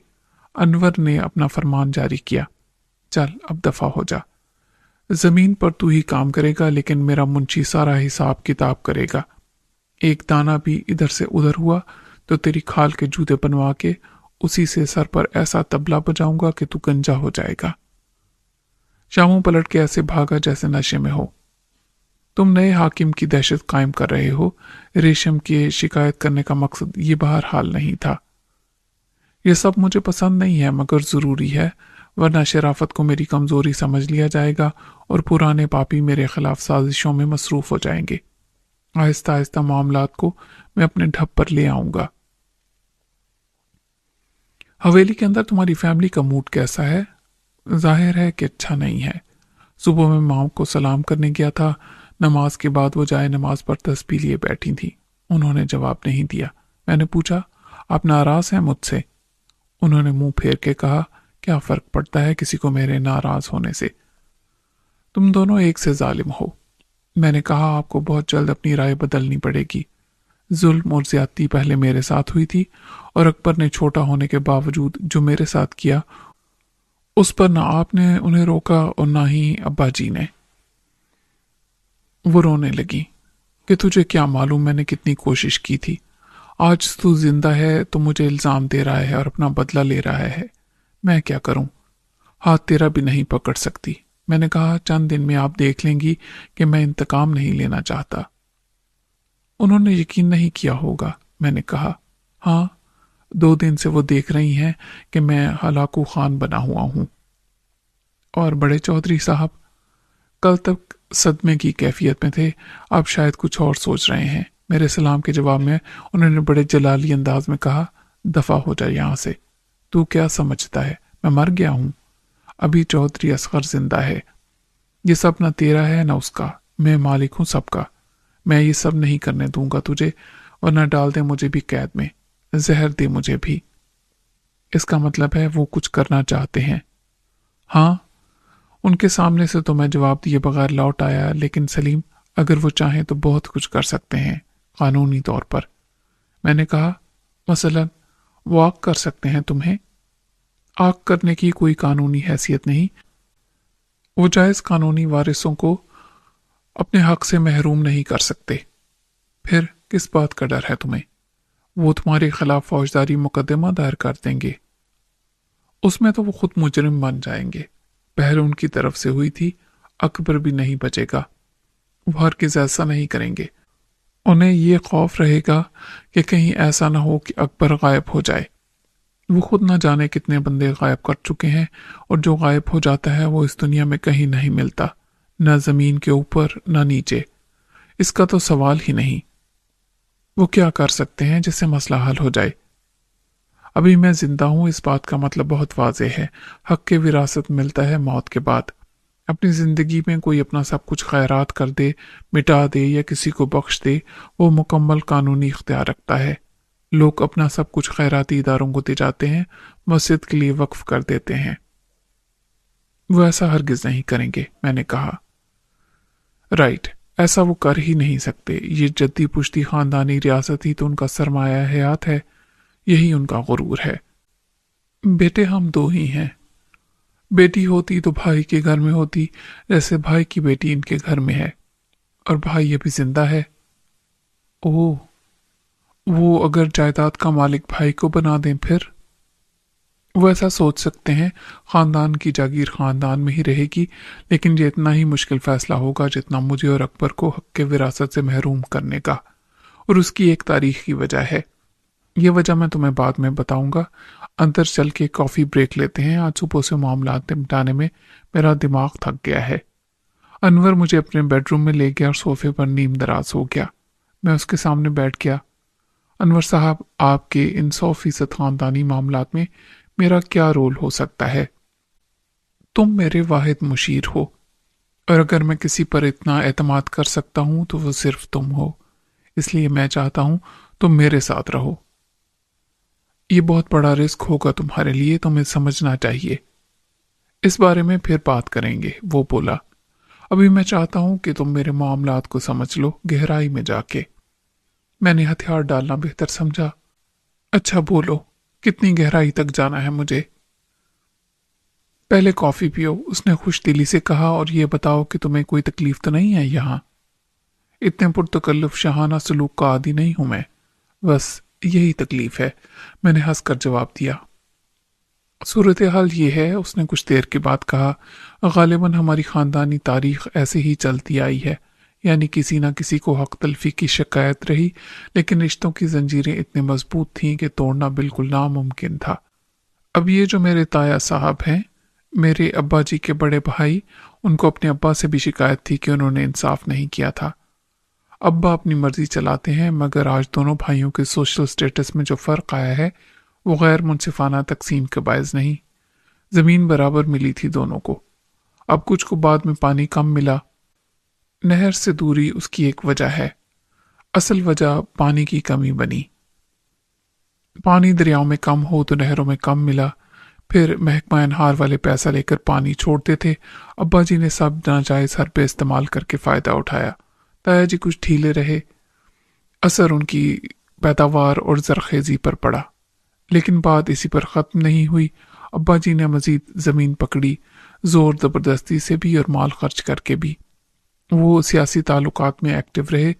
तुमने मेहमान खाना देखा है ना, सरकारी अफसरान का आना जाना लगा रहता था हर किस्म के शिकार के लिए। ताया इस मामले में भी पीछे रहे। बड़े चौधरी साहब ने मुल्की सियासत में दखल दर माकूलात नहीं किया था, कुछ लोगों के उकसाने पर। सूबाई नशिस्त के लिए उम्मीदवार बने थे, मगर पार्टी ने टिकट नहीं दिया। वो आज़ाद उम्मीदवार थे। आखिरी वक्त में मुकाबले से दस्तबरदार हो गए, मुखालिफ उम्मीदवार से सौदा कर लिया। उसका फ़ायदा अलग हुआ और सियासी रकाबत भी नहीं हुई। वो उम्मीदवार जीता तो उससे अच्छे मरासिम बना लिए। दोनों भाइयों के दरमियान एक खामोश सी दूरी रही, रिश्ता अपनी जगह। उनकी बेटी पर अब्बा जी ने अपना हक नहीं छोड़ा और उन्होंने भी छोटे भाई को ये हक दिया। अब तुम देखो कि अब्बा जी के पलड़े में वजन ज्यादा है। अकबर भी बेटा है और मैं भी, लेकिन अकबर की बीवी है ताया की बेटी, और ताया की हिमायत भी अब्बा जी को हासिल है। मैं हूं अभी तक अकेला छड़ा छांट, दिमाग अलग खराब है मेरा, तो कुदरती तौर पर अकबर को एडवांटेज हासिल है। तुम्हारा मतलब है अब्बा जी सारी जमीन अकबर के नाम कर सकते हैं? अगर उन्हें अकबर की जिंदगी की जमानत हासिल हो, वो फिलहाल ये रिस्क नहीं लेंगे, और ना बहू ऐसा कदम उठाएगी कि जैसे शौहर 2 दिन के लिए गायब हुआ था हमेशा के लिए गायब हो जाए। यहाँ कानून कुछ कर ही नहीं सकता। एक इनकलाब से बादशाहत मेरे हाथ में आ गई है। अब्बा जी भी उसे तस्लीम के बगैर रह नहीं सकते। कानून का सहारा वो लेंगे, लेकिन उसको खामोश धमकी के जरिए इस्तेमाल जरूर करेंगे। इरादा कर चुके हैं। दूसरा मोहरा होंगी माँ। उनके जज्बाती दबाव को आजमाया जा सकता है। अभी खामोशी का मतलब है कि इन तमाम इम्कानात पर गौर जारी है। बहू ने भी अपनी माँ को जरूर बताया होगा, लेकिन उसकी माँ को यहाँ के मामलात में दखल की इजाज़त नहीं, और उसका एक मतलब ये भी होगा कि बहू ने घर के अंदर की बात बाहर पहुंचाई। उसके मैके में भी गौर व होश जारी होगा, और शायद बहुत जल्द दोनों भाई भी सर जोड़ के बैठेंगे। फिर तुमने क्या सोचा है, ये बताओ। हाँ, एक ट्रम्प कार्ड है तो सही मेरे हाथ में। अनवर पांव ऊपर करके सोफे पर लेट गया। कल परसों मैं माँ को अकबर से मिलने की इजाज़त भी दे दूंगा। वो उसका खाना खुद बना के ले जाएंगी। ये बहुत बड़ी रियायत होगी जो मुझे नहीं मिली थी। मैं 1 पॉइंट स्कोर कर लूंगा। उसके बाद यही एहसान करूंगा भाभी पर। अभी नहीं, कुछ अरसे के बाद बात उसके कानों तक पहुंचा दूंगा कि मैं ये रियायत दे सकता हूं, उसे अपना रवैया भी दुरुस्त करना पड़ेगा। मेरे अच्छे देवर जैसे रवैये के जवाब में दूसरा पॉइंट। फिर जब तमाम सिक्योरिटी रिस्क कवर करने के बाद मैं मियाँ बीवी को महदूद ताल्लुक का मौका दूंगा तो हालात मेरे हक में बहुत बेहतर हो जाएंगे। ये बहुत अच्छी स्ट्रैटेजी है अगर तुम्हें इस पर अमल करने का मौका भी मिले। मोहलत लेना ही पहला मरहला है, उसके बाद अपना ट्रम्प कार्ड इस्तेमाल कर सकता हूँ, लेकिन उसमें मैं मुश्किल में पड़ जाऊंगा। जिंदगी भर के लिए एक रोग पाल लूंगा। तय है कि एक और बेटी है, भाभी की छोटी बहन। मैं समझ गया, ये वाकई जबरदस्त चाल होगी अगर तुम उससे शादी कर लो। वो मेरे नाम पर बुक है, उसे इनकार करना संगीन मसाइल पैदा कर सकता है। यह ताया की सख्त बेइज्जती होगी और उस लड़की के लिए भी। आज अगर मैं माँ से कह दूं कि बात करें तो ये सारी टेंशन वक्ती तौर पर ख़त्म हो जाएगी। फिर एक उम्मीद पैदा हो जाएगी कि अब यह मसला ख़ानदानी रिवायात के मुताबिक हल हो जाएगा। एक तरफ दो बहनें और दो ख़ानदानी बड़े।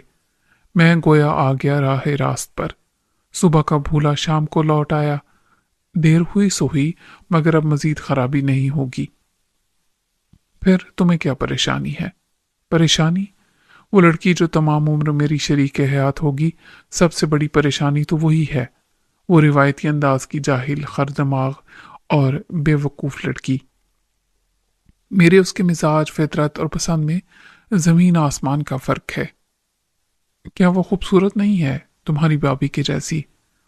यार, खूबसूरत औरतें बहुत देखी हैं मैंने दुनिया में, और दस्तयाब भी बहुत हैं, लेकिन शरीक हयात की बात और होती है। उसके इंतखाब का हक मैं किसी और को देना नहीं चाहता, और ये भी नाकाबिल तसव्वुर है मेरे लिए कि एक को हवेली में बांध के रखूं और फिर दूसरी शरीक हयात अपनी मर्जी की लाऊं। तुम्हारी नज़र में है कोई? किसी का इंतखाब किया तुमने? अभी नहीं, जब वक्त आएगा तो वो खुद ही आ जाएगी मेरी जिंदगी में। आसमान पर जोड़े बनने का नजरिया गलत नहीं है, लेकिन तब तक मेरी जिंदगी में शरीक हाथ नंबर 1 कोई नहीं होनी चाहिए। बस जितना सोचता हूँ उतना ही ये ट्रम्प कार्ड खेलना मुझे 100% खसारे का सौदा नजर आता है। दूसरी तरफ मैं ये रिश्ता ना करूं तो गोया ओपन वॉर, खानदानी दुश्मनी। अभी न सही, कुछ अरसे के बाद सही। बकरे की माँ कब तक खैर मना सकती है, और कुर्बानी का बकरा तो मैं हूं। बहरहाल मैंने कहा, अल्लाह तुम्हारी कुर्बानी कबूल करे। मुझे बताओ मैं क्या करूं? तुम्हारे लिए मैं बहुत अहम जिम्मेदारी देख रहा हूं मुस्तकबिल में। तुम्हें दरमियान में एक सालिस का किरदार भी अदा करना पड़ सकता है, और मैं इस बात से मुतमईन हूं कि तुम में इसकी सलाहियत है और तुम मेरे अच्छे वकील बन सकते हो। इसीलिए मैं तुमको केस हिस्ट्री बता रहा हूं। अगर दोपहर के खाने के बाद आराम करने का मूड हो तो ठीक है, वरना हम एक राउंड पर निकलेंगे। और कहाँ जाएंगे? मैंने पूछा। ये एक मुतालियाती दौरा होगा, तुम्हें हिस्ट्री के साथ जोग्राफिया भी मालूम होना चाहिए। देखो, मैं खुद को इंतहाई गैर महफूज समझता हूँ। मैं खतरात से खेल रहा हूँ। पुलिस खुद इतनी मुस्तैद नहीं है, लेकिन नादिर शाह ने मेरा सुराग देगा कि वो इसी इलाके में गायब हुआ। और फिर नहीं मिला। वैगन पुल से दरिया में गिरी और डूब गई। क्या कोई जिंदा बचा था? मुझे सही तौर पर मालूम नहीं। वैगन वही थी। इतनी बुलंदी से गिर के वो नीचे कीचड़ में धंस गई थी। तुम्हारी इत्तला के लिए अर्ज है कि वैगन का ढांचा वहां से निकाल लिया गया था। ये कार्रवाई चंद रोज कबल रात के वक्त हुई थी। उसे पुलिस ले गई। अच्छा, मुझे क्यों मालूम नहीं हुआ? यह भी 2-4 दिन पहले की बात है, और मुझे मालूम करने की फुर्सत नहीं मिली। ख्याल भी नहीं आया कि पुलिस कहाँ से आई, और ये सारी कार्रवाई इतनी ताखीर से क्यों हुई, और किसके ईमा पर हुई। वो मैं मालूम कर लूंगा। यार, तुम उनको नहीं जानते। नादिर शाह के कबील के लोग फरिश्ता अजल की तरह भूलते नहीं और पीछे लगे रहते हैं। मैं तुम्हें यह बता दूं कि वो होगा बहुत लंबे हाथों वाला, लेकिन यहाँ तुम्हारी पोजीशन वही है जो बैरून मुल्क फरार हो जाने वाले मुजरिमों की होती है। ये किसी बेहैसियत और बेआसरा गरीब का ठिकाना नहीं है, जहाँ किसी के लिए चादर और चार दीवारी का एहतराम लाजमी ना हो। मुजरिम को उठा लो, वरना उसकी माँ बहन को उठा ले जाओ। पुलिस का रवैया तुमने देख लिया है। اور ہم جیسے علاقے میں جو ہم جیسے وڈیرے رہتے ہیں ان کے قلعے میں بلا اجازت داخل ہونے کی کوئی جرت نہیں کرتا۔ تمہاری باتوں نے یقیناً میرا حوصلہ بحال کیا ہے۔ ایک بات بتاؤ، ریشم اب کیسا محسوس کرتی ہے؟ میں نے کہا، یہ کس قسم کا سوال ہے؟ ظاہر ہے بہت اچھا، غیر متوقع۔ وہ خوش بھی ہے لیکن ڈرتی بھی ہے۔ مجھ سے؟ تم سے نہیں، یہ تبدیلی اس کے لیے عجیب ہے، کسی خواب کی جیسی۔ ڈرتی ہے کہ خواب ٹوٹے تو پتہ چلے دنیا وہی ہے۔ مجھے اس کی صورت پر اطمینان کے آثار نظر آئے ہیں۔ یہاں رہنے پر اسے کوئی اعتراض یا پریشانی تو نہیں؟ پریشانی تو نہیں، جھجک فطری ہے، لیکن میں نے اسے سمجھایا ہے کہ یہی سب سے بہتر ہے۔ وہ اکیلی نہیں رہ سکتی، اور جیسے وہ میرے ساتھ نکلنے کا سوچ رہی تھی کیونکہ وہ یہاں خود کو غیر محفوظ سمجھتی تھی، اب وہ صورتحال بھی نہیں ہے۔ میرا تو کوئی گھر بار بھی نہیں۔ یہ مشکل ہوگا میں ایسے خاندان کی عورتوں جیسا مرتبہ دلا سکوں۔ سب کے خون میں اونچ نیچ کا فرق شامل ہے۔ حویلی کے اندر بھابھی اور میری ماں کے برابر تو وہ نہیں ہو سکتی، مگر اسے بے عزت کرنے کی جرت بھی اب کوئی نہیں کر سکتا۔ سلونی نے انگلی سے دروازے پر نوک کیا۔ سر، میں اندر آ سکتی ہوں؟ آؤ آؤ، ہماری میٹنگ اسی طرح ختم ہوگی کہ تم لنچ پر مدعو کر لو۔ یہ بتاؤ تم نے ٹیک اوور کر لیا ہے مکمل طور پر یا نہیں؟ ہو جائے گا سر۔ جارحانہ عجلت کی ضرورت میں خود بھی محسوس نہیں کرتی، سب کو راضی کر لوں گی۔ بے شک تم میں صلاحیت ہے اس کی۔ ریشم تمہاری خاص ذمہ داری ہے، اس کا اعتماد بحال کرنا ہے تمہیں۔ ابھی وہ کچھ انیزی محسوس کرتی ہے یہاں۔ کھانے کی میز پر خاندان کے 3 افراد نہیں تھے، بڑے چودھری صاحب، ان کی بیگم اور بہو۔ ان کی غیر موجودگی میں ریشم کا موجود ہونا خود اس کے لیے آسان نہیں تھا۔ اس کو خود حویلی کے ملازم بھی محسوس کر سکتے تھے، مگر انور علی اپنے رویے سے کوشش کرتا رہا کہ ہم خود کو اجنبی اور غیر اہم نہ سمجھیں۔ تاہم ابھی سب کے لیے مطمئن نظر آنے کی اداکاری ایک مشکل کام تھا۔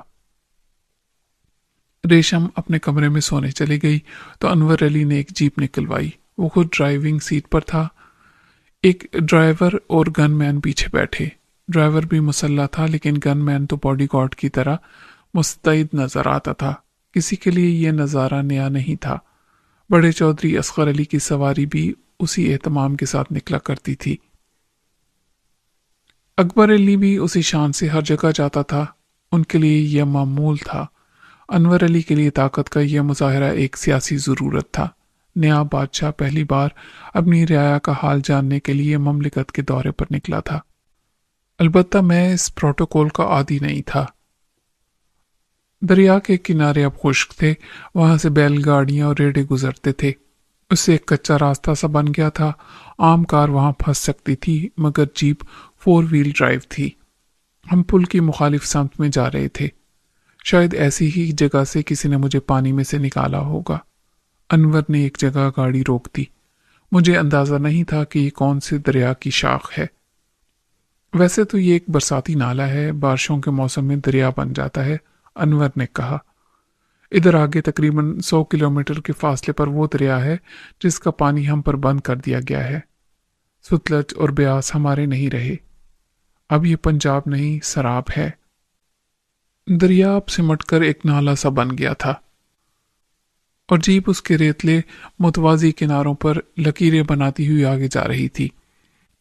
ایک جگہ مجھے چھوٹا سا پل دکھائی دیا جس کی کل لمبائی شاید 100 گز ہوگی، چوڑائی بھی اتنی تھی کہ ایک وقت میں صرف ایک گاڑی اس پر سے گزر سکتی تھی۔ جیپ نے موڑ کاٹا اور پل پر جلنے لگی۔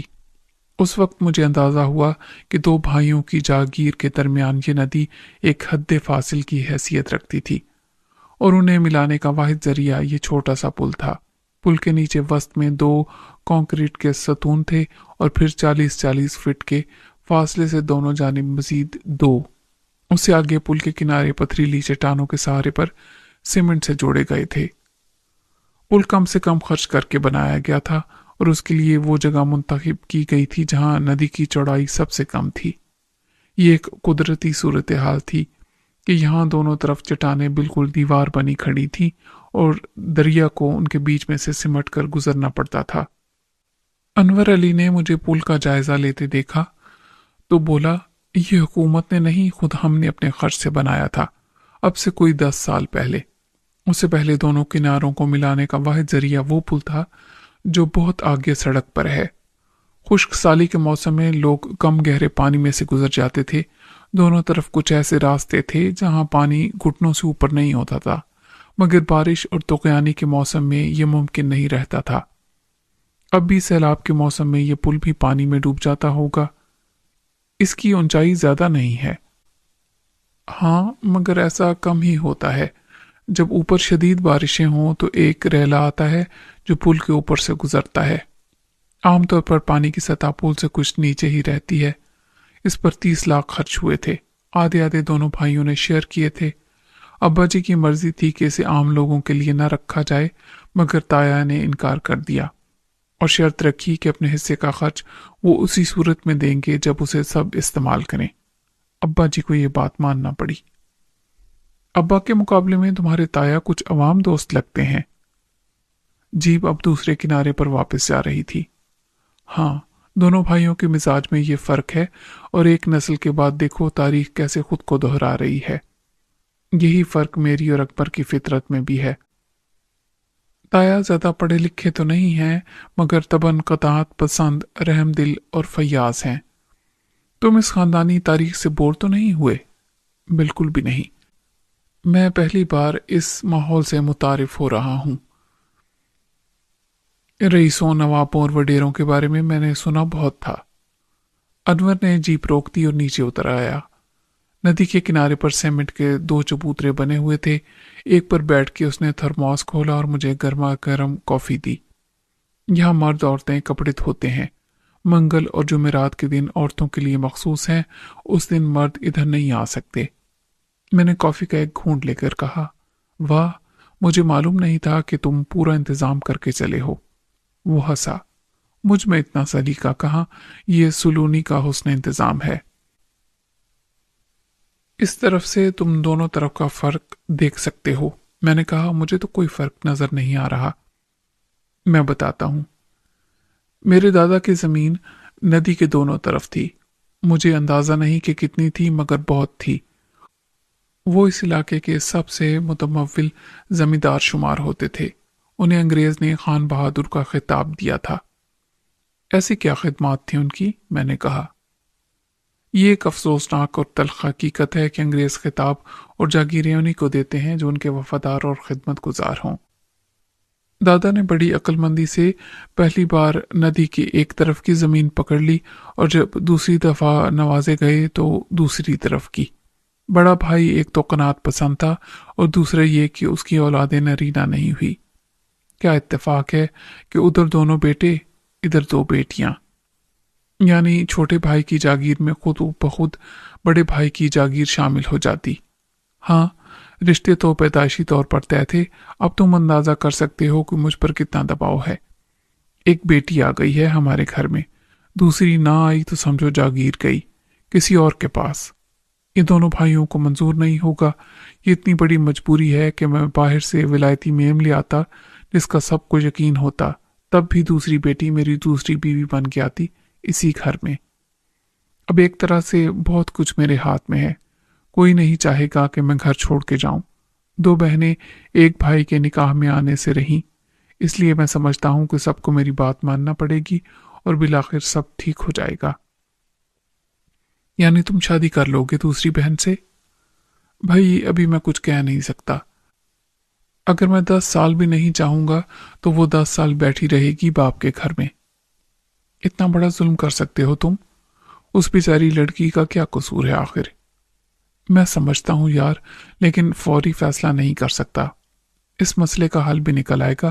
पहले ज्यादा अहम मामलात से निपट लूं। तुम्हें यहां लाने का भी एक मकसद है। तुम मुझे ताया से मिलवाना चाहते हो? अभी हरगिज नहीं, लेकिन मुझे मालूम है कि बिलाखिर उनकी मुलाकात होगी तुमसे। मुझे नजर आ रहा है कि आने वाले वक्त में तुम्हारी कितनी अहमियत होगी। ताया की जमीन आज भी उतनी ही है, लेकिन अब्बा जी ने उधर भी पांव फैलाए और बहुत जमीन घेर ली। कुछ खरीदी, कुछ पर कब्जा किया, और इस वक्त शायद अब्बा जी की जमीन ज्यादा है। चलो, मैं तुम्हें एक राउंड लगवा दूं। हम फिर जीप लेकर चल पड़े। वो एक कच्चे घरौंदों की आबादी थी। उसमें चंद दुकानें थीं, स्कूल कोई नहीं था, अस्पताल भी कोई नहीं था। दोनों भाइयों की जागीर के दरमियान हदबंदी एक खारदार ताड़ की बाड़ करती थी। जो रकबा ज़ेरे काश था उसका अंदाज़ा अनवर अली को नहीं था। जब हम चक्कर लगा के वापस पहुंचे तो सूरज गुरूब हुए 1 घंटा हो गया था। मैं भी इतना थक गया था कि अपने कमरे में जाके लेट गया। रेशम आई और खामोशी से मेरे सामने बैठ गई। मैंने गौर से उसका चेहरा देखा। तुम्हें क्या हुआ है? मुझे क्या होना है? किसी ने कुछ कहा है? मुंह क्यों सुजाया हुआ है? मैंने पूछा। मुझे जाना था तुम्हारे साथ अपने घर, लेकिन तुम्हें फुर्सत नहीं, वो खफकी से बोली। अगर बहुत जरूरी है तो चलो, वरना कल, मैंने कहा। और भी किसी ने पूछा था मुझसे तुम्हारे बारे में। मैं उठ बैठा। किसने? सलोनी ने। उसने मुझे शक और शुबह की नजर से देखा। सिर्फ सलोनी ही है जिसके लिए तुम इतने अहम हो? और लोग भी तो हैं यहाँ। उनका नाम नहीं आया तुम्हारी जुबान पर? बड़ा ख्याल है उसका। यार कौन पूछेगा मुझे, और क्यों? और ये औरतों वाली बातें मुझसे मत किया करो। बात करो ढंग से, वरना जाओ। माँ जी ने पूछा था तुम्हारा कि सलीम कहाँ है। मैंने कहा मुझे क्या मालूम। बाद में किसी ने बता दिया होगा कि चौधरी अनवर अली और वो साथ गए हैं कहीं। तुम अभी जाकर बता सकती हो उन्हें कि सलीम आ गया है, मैं उनसे मिलना चाहता हूं। मैं बिल्कुल नहीं जाऊंगी उस कमरे में। उनकी नज़र में कोई इज्जत नहीं है मेरी। मालूम है क्या अल्फाज इस्तेमाल किए थे उन्होंने? उन्होंने कहा था कि रेशम, वो तेरा यार किधर है? बस जवाब नहीं दिया मैंने। गुस्सा मुझे बहुत आया। बहुत अच्छा किया तुमने। कुछ दिन में सब ठीक हो जाएगा, तुम देखना, सबका रवैया भी, मैंने कहा। और बाहर झांक के देखा तो एक मुलाजमा दिखाई दी। मैंने उसे बुलाया और कहा कि बड़ी चौधराइन को बता दे कि मैं हाजिर होना चाहता हूँ। उसने कहा अभी वो नमाज पढ़नी है, फिर वजीफा होगा और इशा की नमाज, फिर वो खाना खा के सो जाएंगी। इस वक्त वो किसी से भी मिलना पसंद नहीं करती जनाब। तुम कहाँ गए थे चौधरी के साथ? वो मुझे अपना इलाका दिखाने ले गया था। नदी के दूसरी तरफ भी उनकी जमीन है। उसने मुझे गौर से देखा। ऐसा लगता है तुमने यहां से जाने का ख्याल छोड़ दिया है। मैं क्या करूं? अब मैं कंबल को छोड़ता हूं तो कंबल मुझे नहीं छोड़ता। चौधरी अनवर ने बहुत इसरार से मुझे कम से कम 1 महीने के लिए रोक लिया है। उसका ख्याल है कि यहाँ के मामला ठीक करने में मैं उसकी मदद कर सकता हूँ। रेशम खुश हो गई। तुम यहाँ रह सकते हो? तुमने कहा था कि तुम मेरी जमीन संभालोगे। चौधरी अनवर से जमीन खरीद भी रहे हो तुम। मैंने नफी में सर हिलाया। रेशम, मेरी बहुत सी जिम्मेदारियां हैं, तुम जानती हो। पहले की बात और थी, जब तुम्हारे बाबा थे। शामू ने अकेला समझ के बदमाशी दिखा रहा था, इसलिए मैंने कह दिया था। मुझे जाना है। उसका चेहरा उतर गया। क्या तुमने चौधरी अनवर को सब बता दिया है?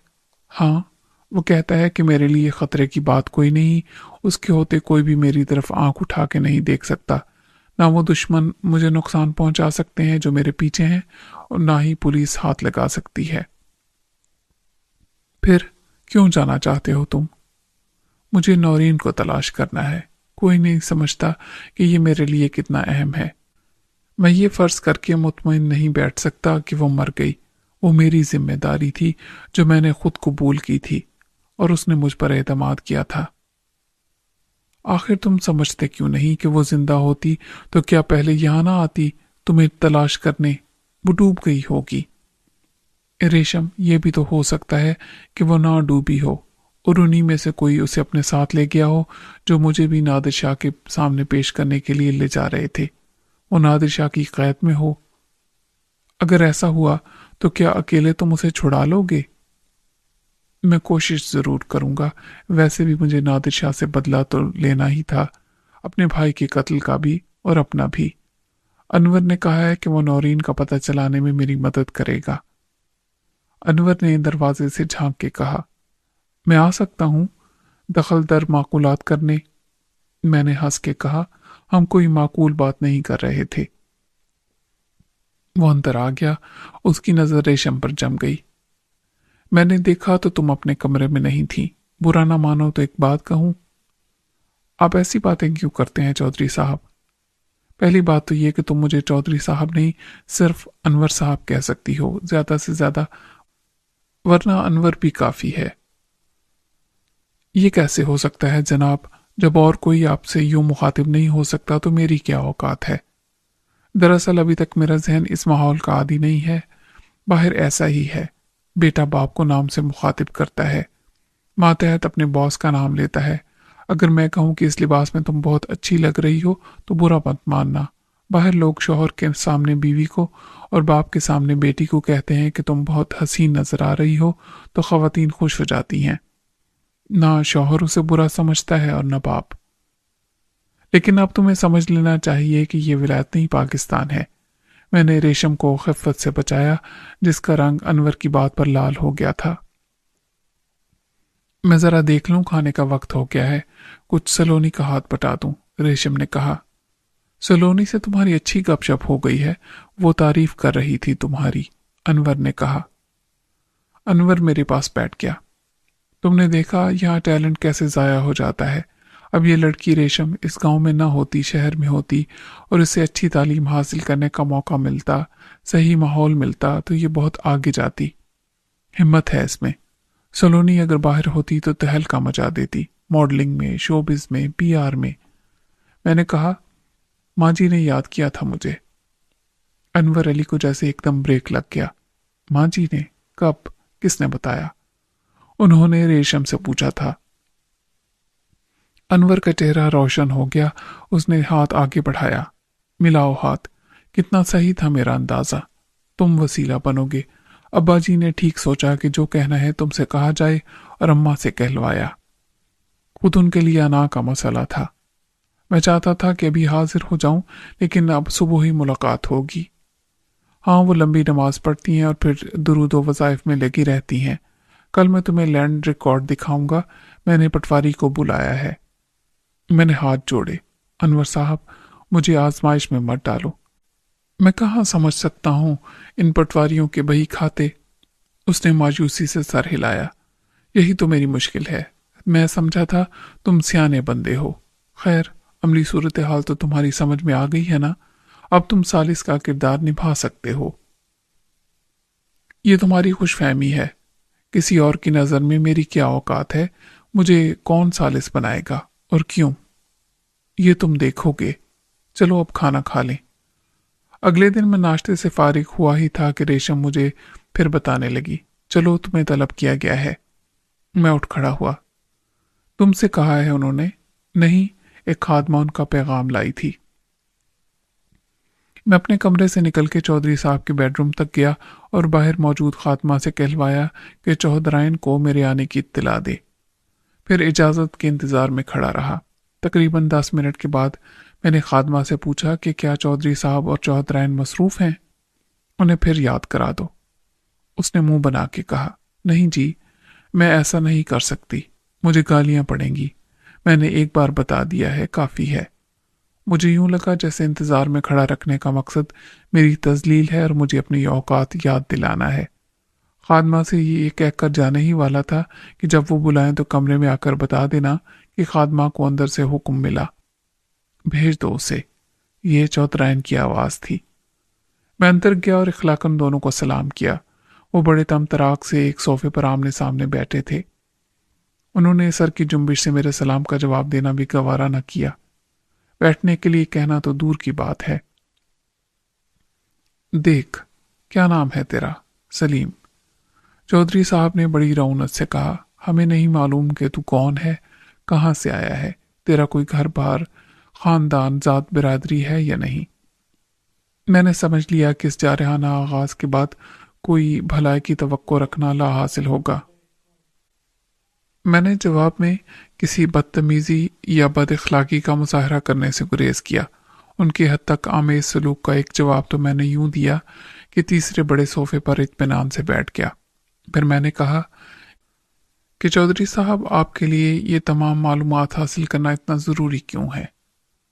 غصہ تو چودھری صاحب کی آنکھوں میں میرے اجازت لیے بغیر بیٹھنے پر ہی اتر آیا تھا۔ اب انہوں نے مجھ سے کہا، ज़रूरी اس لیے ہے کہ کوئی ایرا غیرا حویلی میں آئے تو اس کا پتہ ہونا چاہیے۔ بڑے بڑے افسر ہی مہمان خانے میں ٹھہرائے جاتے ہیں۔ یہ جو تو حویلی میں دن دناتا پھر رہا ہے نا، اس کی وجہ انور ہے۔ میں نے ان کی بات نرمی سے کاٹ دی۔ اگر آپ سمجھتے ہیں کہ یہ سب انور کی وجہ سے ہے تو وہ آپ کا بیٹا ہے، اس سے جواب طلبی کریں۔ چودھری گرجا، بات سن میری، خبردار جو بیچ میں سے کاٹا۔ یہ سب ہوا ہے تیری وجہ سے۔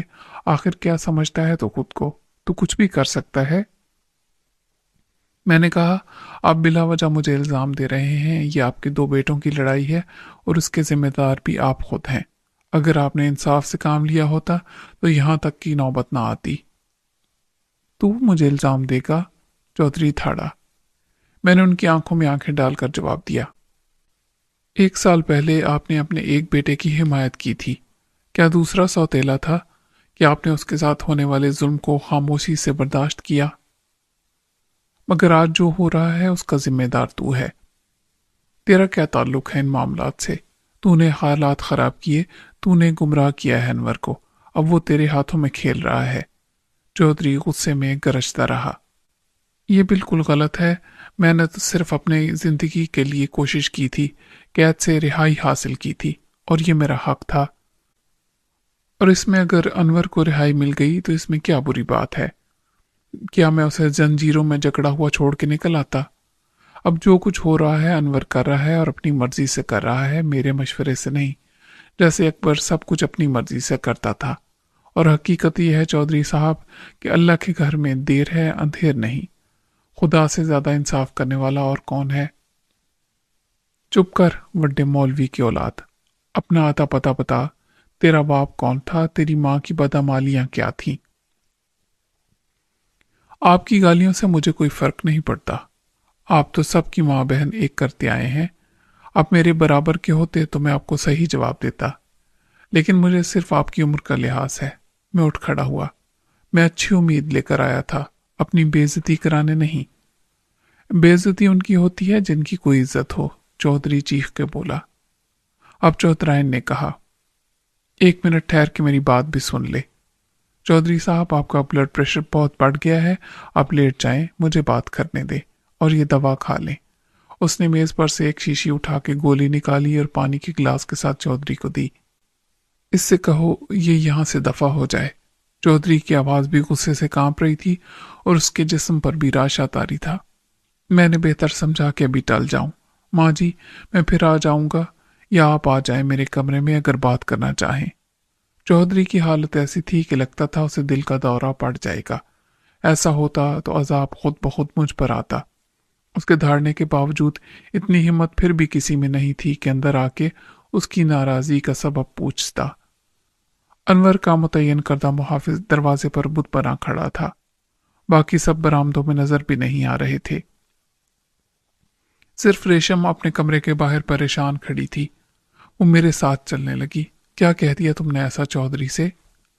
ایسی کوئی خاص بات نہیں کہی، لیکن وہ صرف کہنے کا عادی ہے، سننے کا نہیں، میں نے مسکرا کے کہا۔ سلیم، نہ جانے کیوں میرا دل کہتا ہے کہ یہاں کچھ اچھا ہونے والا نہیں ہے، اور اچھا ہے کہ ہم اس سے پہلے ہی یہاں سے نکل جائیں۔ ہم کیوں بیٹھے ہیں آخر یہاں؟ وہ میرے کمرے کے دروازے پر رک گئی۔ چاہتا تو میں بھی یہی تھا، لیکن انور کے آگے میری ایک نہیں چلتی۔ آخر وہ ہے کہاں؟ مہمان خانے میں۔ سلونی بتا رہی تھی کہ پولیس کے کوئی اعلی افسر آئے ہیں۔ میرا ماتھا ٹھنکا۔ کس سلسلے میں؟ سلونی نے کہا کہ سب آتے رہتے ہیں، چودھریوں کے ملاقاتی ہیں۔ چودھری انور نے کہا تھا کہ فارغ ہو کے آپ بھی اتر آ جائیں۔ مجھے کوئی شوق نہیں، میں نے کہا۔ تم ڈرتے ہو؟ ہاں، میں ڈرتا ہوں۔ میں جیل سے فرار ہوا تھا اور ایسے چند مجرموں میں شامل تھا جو سزائے موت کے منتظر تھے۔ یہ کوئی زیادہ پرانی بات نہیں ہوئی۔ ایسا سنگین واقعہ پہلے کسی جیل میں پیش نہیں آیا کہ ایک ساتھ اتنے قیدی جیل پر حملہ کر کے چھڑائے جائیں، وہ سب چور، ڈاکو اور قاتل ہوں۔ میں اخبارات دیکھتا رہا ہوں، ان میں سے آدھے مارے گئے تھے، بعد میں بہت سے پکڑ لیے گئے۔ میرے جیسے شاید گنتی کے ہوں گے جو ابھی تک ہاتھ نہیں آئے۔ میری تصویریں بھی اخبارات میں چھپتی تھیں اور ہر تھانے میں موجود ہوں گی۔ ابھی تک کسی نے پہچانا نہیں تمہیں؟ پولیس بابا کے قتل کی تفتیش پر بھی آئی تھی اور یہاں کا تھانے دار بھی پرانا ہے۔ یہ غیر معروف جگہ ہے اور یہاں میری موجودگی کا کسی کو دھیان نہیں جا سکتا تھا۔ مجھے اس گاؤں کا رہنے والا تسلیم کر لیا گیا تھا اور تمہارا عزیز وہ سب کی موجودگی میں تمام معاملات سنبھالتا رہا۔ میری شناخت کا مسئلہ ہی نہیں اٹھا، نہ مجھ سے کسی نے پوچھا اور نہ کسی اور سے، لیکن صرف میں کسی کے سامنے جاؤں تو ہو سکتا ہے اسے شک پڑ جائے۔ مجھے خطرہ مول لینے کی کیا ضرورت ہے؟ انور نے مجھے زبردستی روک لیا ہے 1 مہینے کے لیے۔ آج تم میرے ساتھ چلو گے نا میرے گھر؟ میں نے اقرار میں سر ہلایا۔ ایسا کون سا ضروری کام ہے وہاں؟ بابا کے جانے کے بعد میں چاہتی ہوں کہ اس گھر کو اور اپنی زمین کو بیچ دوں۔ آخر کیا کروں گی میں تمہارے جانے کے بعد؟ میں وہاں رہ سکتی ہوں اور نہ زمین کی دیکھ بھال کر سکتی ہوں، کوئی قبضہ کر لے گا اس پر۔ شامو نہ صحیح کوئی اور صحیح۔ انور نے کہا ہے کہ سودا میری مرضی کے مطابق کرا دے گا۔ ریشم نے پہلی بار چودھری انور کا نام اتنی بے تکلفی سے صرف انور لیا تھا۔ میں نے اسے غور سے دیکھا۔ گویا یہاں رہنے کا فیصلہ کر لیا ہے تم نے؟ اور میں کیا کروں؟ انور نے مجھے یقین دلایا ہے۔ اور خود انور نہ رہا پھر کیا کرو گی تم؟ کہاں جاؤ گی؟ وہ تو نک کر بولی۔ کیسی باتیں کرتے ہو؟ کیوں کرتے ہو؟ کیوں نہیں رہے گا انور؟ جیسے اکبر نہیں رہا، اسے کیا اندازہ ہوگا یا کبھی سوچا ہوگا کہ ایک دن وہ بھائی کی جگہ زنجیروں میں جکڑا پڑا ہوگا، اس کے حمایتی دوست اور جان نثار بھی ہوں گے۔ ایک اس کی خاطر مارا بھی کیا تھا، کوئی دوسرا حمایتی سازش کر سکتا ہے۔ اگر وہ کامیاب ہو گیا تو اکبر دوبارہ بھی آ سکتا ہے۔ تم کیوں ڈراتے ہو مجھے؟ خود میں ہمت نہیں ہے مجھے ساتھ لے جانے کی؟ وہ روحانسی ہو گئی۔ بات ہمت کی نہیں، جس کا اپنا کوئی ٹھکانہ آسرا نہ ہو وہ کیا کسی کی ذمہ داری لے گا؟ آخر نورین کی ذمہ داری بھی تو قبول کی تھی تم نے۔ میں نے جھٹلا کے کہا، اپنی مرضی سے نہیں، وہ خود میری طرح فرار ہوئی تھی، قتل اس نے نہیں کیا تھا مگر الزام اس پر تھا۔ تمہیں آخر کیا ضرورت ہے میرے ساتھ در بدر ہونے کی؟ میں تو مطمئن تھا کہ تمہاری شادی اکبر سے ہو جائے گی تو کچھ دن بعد تم سب بھول جاؤ گی، حویلی کے اندر تمہیں کوئی خطرہ نہیں ہوگا۔ تم بہت بے وقوف ہو سلیم، تم نے یقین کر لیا تھا اس کا کہ وہ سچ مچ میری محبت میں مبتلا ہے اور مجھے شادی کے بعد وہی حیثیت ملے گی جو اس کی پہلی بیوی کو حاصل ہے۔ ایسی شادی ان کے لیے کھیل ہے، میرا انجام سلونی جیسا ہوتا۔ وہ ایک میراثی کی بیٹی ہے، میں ایک مزارے کی بیٹی ہوں، کم ذات کم حیثیت۔ بڑے چودھری نے شادی نہیں کی تھی سلونی سے، یہ خاندان میرے جیسی کم ذات کو قبول کرتا؟ ایک خادمہ دروازے میں نمودار ہوئی۔ جناب آپ کو چھوٹی چودھرائن نے بلایا ہے اپنے کمرے میں۔ ایک لمحے کے لیے مجھے اپنی سماعت پر شک ہوا۔ تمہارا مطلب ہے بڑی چودھرائن نے؟ خادمہ جاتے جاتے پلٹی۔ نہیں جناب، چھوٹی چودھرائن نے۔ میں تذبذب میں گرفتار ہو گیا۔ ابھی ابھی میں چودھری صاحب کی ذات والا صفات کی خوش کلامی سے لطف اندوز ہو کے آیا تھا کہ آپ چھوٹی سرکار کے دربار میں مزید انعام وصول کرنے جاؤں۔ وہ شاید اپنی مجازی خدا کی معزولی پر جتنی چراغ پاک ہوگی اس سے زیادہ اپنے بیوہ ہو جانے کے خیال پر دکھی ہوگی۔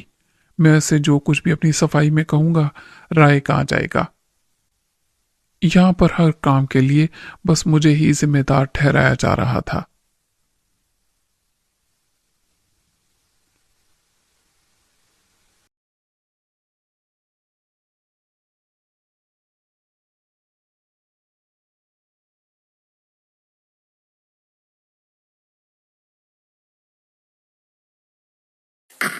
Do I have your attention?